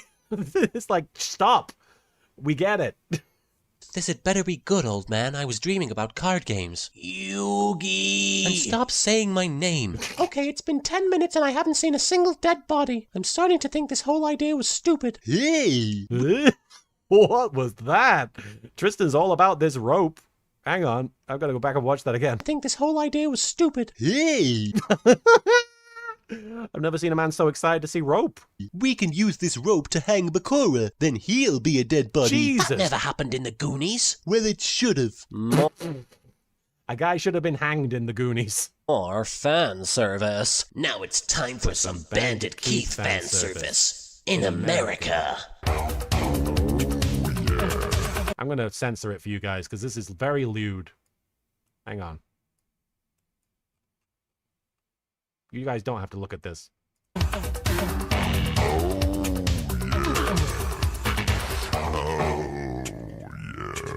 Oh, I'm in his lap now. God, no, get me out of here. Ah, too American. I got too close to his Star-Spangled Banner. All right. That actually made it worse, didn't it, a little bit? It's funny, that song actually gets referenced in the next episode of YGO Abridged, and it wasn't intentional. I wasn't calling back to this moment, but the bow, chip, chip, chip, that comes up in the next episode. Weird. It's not an intentional callback. Grandpa, where are you? I'm down here, you ungrateful little punk. Hey, how's it What? going? Gramps, are Hey, how's it going? you okay? Of course I'm not okay. You put me in a home. What? No, I didn't. Yes, you did. You couldn't stand the sight of me anymore, so you had me sent away. I swear, kids these days, they have no respect for their elders. Kids these days, they get emails from famous bands and they're like, don't give me any money. Grandpa, you're not in a home. You've been kidnapped. I love the image of Yugi talking very intensely to a card. I wish there was more of this, of him talking to cards. What? Pegasus put your soul into a card, and now he's forcing me to duel him in a tournament to rescue you. What? Grandpa, is your hearing aid switched on? What? Just a second, I think my hearing aid isn't switched on. Urgh. An attempt at an effort noise. Urgh. And now my hand is broken. That's a good... I do enjoy the gag, but I could have delivered it better, you know, like... And now my hand is broken. Something like that. Something with actual acting involved. Whoa, Nelly. Right? My God, It's full of cards. Yugi, give me your answer, do. I'm half crazy, all for the love of you. By the way, this is a 2001 parody. For the carriage, but you'd look sweet upon the seat of a bicycle built for two. Gah! Speaking of great acting, fucking, the only reason that gag works for me is because Mokuba just says, By the way, this is a 2001 parody. I feel like everything has a 2001 parody in it at some point. Gah! This is a fucking bizarre episode. Right? Oh my, look! She's beautiful. Who do you suppose it is? Maybe she's Pegasus's wife. No, seriously, who do you suppose it is? What are you three doing here? This room is for main characters only. Oh no! He only allows main characters into his bedroom? No wonder his wife exploded. She lacked the main character energy. It's One-Eyed Willy. He's come to protect his treasure. I'm afraid you've all seen too much. I can't have people thinking I'm straight. It's a very strange line, because obviously he did marry a woman, but that doesn't necessarily mean that he has to be straight. I don't know. I was trying something, and frankly, Pegasus's ambiguousness is important to his character, and it's part of who he is. But it's just weird that he would say that, you know. I'm mostly trying to make sense of it just as part of like a logical statement. Like, I can't have people thinking I'm straight. What? I don't know. Is he? So I'm just going to have to discipline you. I knew trying to be a main character was a bad idea. This is all your fault, Chunk. Ugh, what happened? Can you guys hear chanting? I can't stop this feeling. I can't stop this feeling Deep inside of me. deep inside When of he goes, me. ooh. Like, a lot of these song gags kind of just are there. A lot of these gags where I just play a song, they kind of just are like, I'm getting us from point A to point B, and I don't know what else to do. But I do really love that as he's singing it, he raises his hand and goes, ooh. Girl, you just don't realize what you do to me. Holy on a sandwich with on Are you top. okay, boo? This is the funkiest satanic ritual I've ever seen. How dare you interrupt my big musical number? I'm so cross I think I'll send you to the Shadow Realm. He wants a virgin sacrifice. Quick, Taya, have sex with me. It's the only way to stop him. Hell no, I'm saving myself for Yugi. I mean marriage. It's useless to resist. After all, you're just minor characters, making you totally expendable. What's this? I want to take a moment, and this isn't really like anything that interesting, but I do, when I'm thinking about the way I wrote the show and some of the running gags, whenever people talk about being main characters and being aware of their status as characters and being like minor characters and therefore expendable, and I'm putting this out there just because I think this is where I was kind of inspired. I was kind of taking this idea from something else. There was this webcomic called, I think, Road Waffles, and it was actually really important to the plot what your character's status was. Like, if you were a main character, you couldn't die, but if another character was a main character, they could kill you. And I want to say the comic was called Road Waffles. And I don't know if anybody remembers this, but a shout out to Road Waffles. I don't remember anything else about it other than it involved that joke. And I think I liked that joke. I sense a main character inside Bakora's Millennium Ring. That's right, Pegasus. That's right. And now I'm going to use my powers to pretend this episode never even happened. That's just how evil I am. Thanks, Bakora. What a nightmare. I dreamed I spent the whole night putting up with Bakura. You snooze, you lose, dweeb. I claim this card in the name of America. That's got to be the first time that Joey's "yeah" was like a very specific and intentional joke.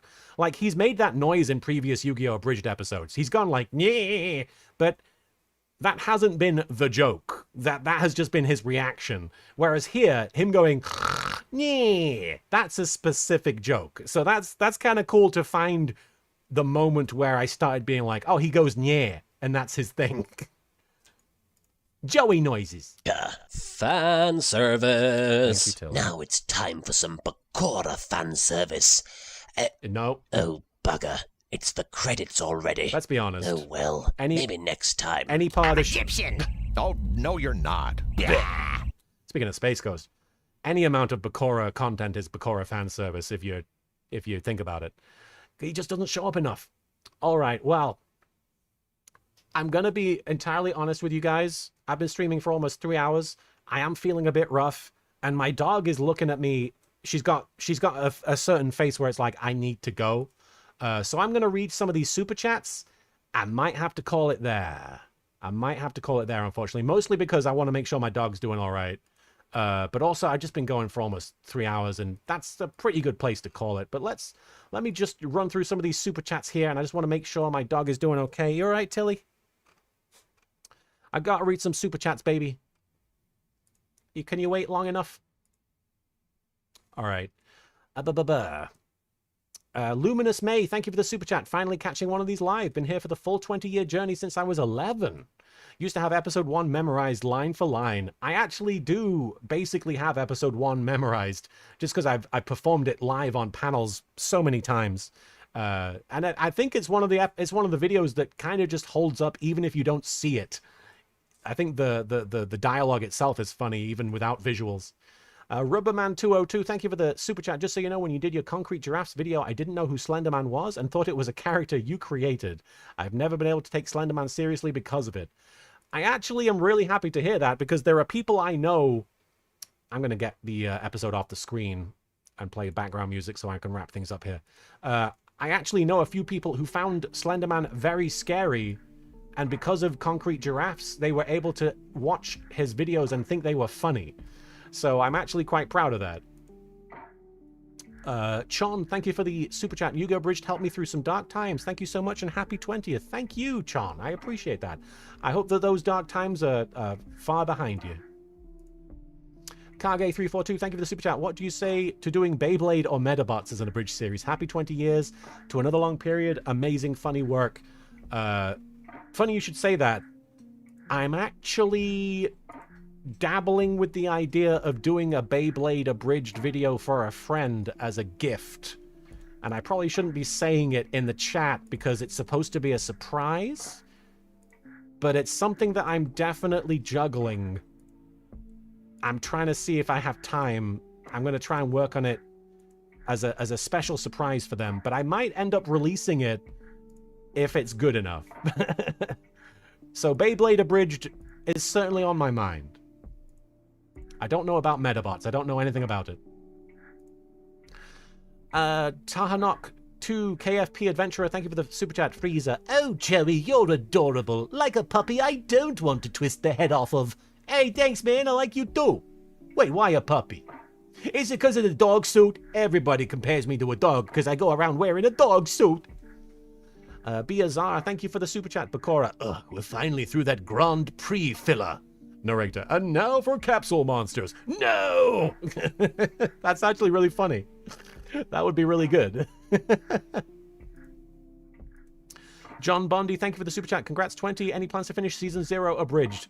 No concrete plans, but it would be nice. I certainly wouldn't say, I would say never say never. Clockwork Giant Panda, thank you for the super chat. Hi, do you plan on doing more of the vagina monologues? I think that they've been done enough, right? Like, I feel like that's the joke is played out, you know? If people really want it, though, maybe. I don't think so, though. Prunky, thank you for the super chat. How about a Duelist Kingdom re-abridged, then? Gosh, maybe. I'm not going to commit to anything like that. Not here. Angered Rorbo, thank you for the super chat. After many moons, I returned to a little Karibo live stream. Let's see if you remember how to pronounce my name. Happy 20th anniversary. I do remember your Twitch name being difficult to read, but I think I said it correctly this time. Angered Rorbo. I think before I would be like Angry Red Ribber. I wouldn't know how to do it. Zidane Tribal, one of my favorite Final Fantasy characters. Thank you for the super chat. Perhaps you could do a director's cut of Duelist Kingdom? Maybe. Monster King, thank you for the super chat. Keith is the original America's ass. He's a bit of an ass. And he's certainly American. Herb, thank you so much for the super chat. Happy 20th anniversary. Started watching when episode 14 released and remember going crazy waiting for 15. Wow. Also love those character answer comment YouTube comment vids. I used to enjoy those, yeah. I was thinking about bringing them back in some shape or form. But, you know, again, they would distract from the main series. Thank you so much for the super chat. And you said, thanks for all the laughs and take care. You're very kind. All right, I'm going to read out these last few super chats. And then I'm going to have to call it a stream and take the dog out. Because she's looking. Brady Wells, thank you for the super chat. What about the droid attack on the Wookiees? Fuck the Wookiees. They can deal with it. It's just droids. What can droids do versus Wookiees? Dreshino, thank you so much for the $50 super chat. Me and my younger brother have always loved your content. Started watching you back in middle school. And now I've gone through med school and I'm a doctor. Still looking forward to YGO Abridged. I also like watching your reaction to Yu-Gi-Oh! GX too. Thank you so much. You're very kind. I enjoy watching Yu-Gi-Oh! GX and reacting to it. Look forward to more of those in the imminent future. I do apologize that has been something I've been slacking on. It's definitely something I want to make more of.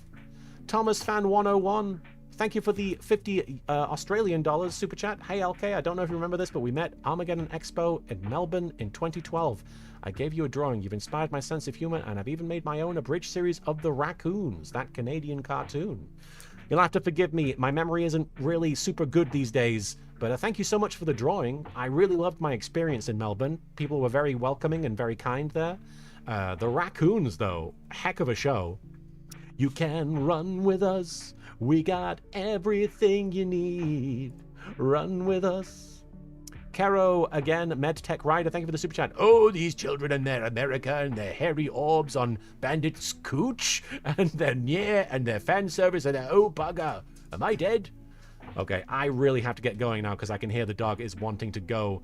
Thank you so much for hanging out with me today. I'm probably going to call it, I'm probably going to just end very abruptly here. I do apologize for that. I'll try and be back tomorrow. It might end up being something where I stream it every other day, but I'll keep you updated. I gotta go, though. The dog really needs my assistance. I will be back tomorrow, hopefully. Take care. Have a great rest of your Wednesday. See ya. Thanks again for all your support today. Bye. Apologies for the abrupt ending there.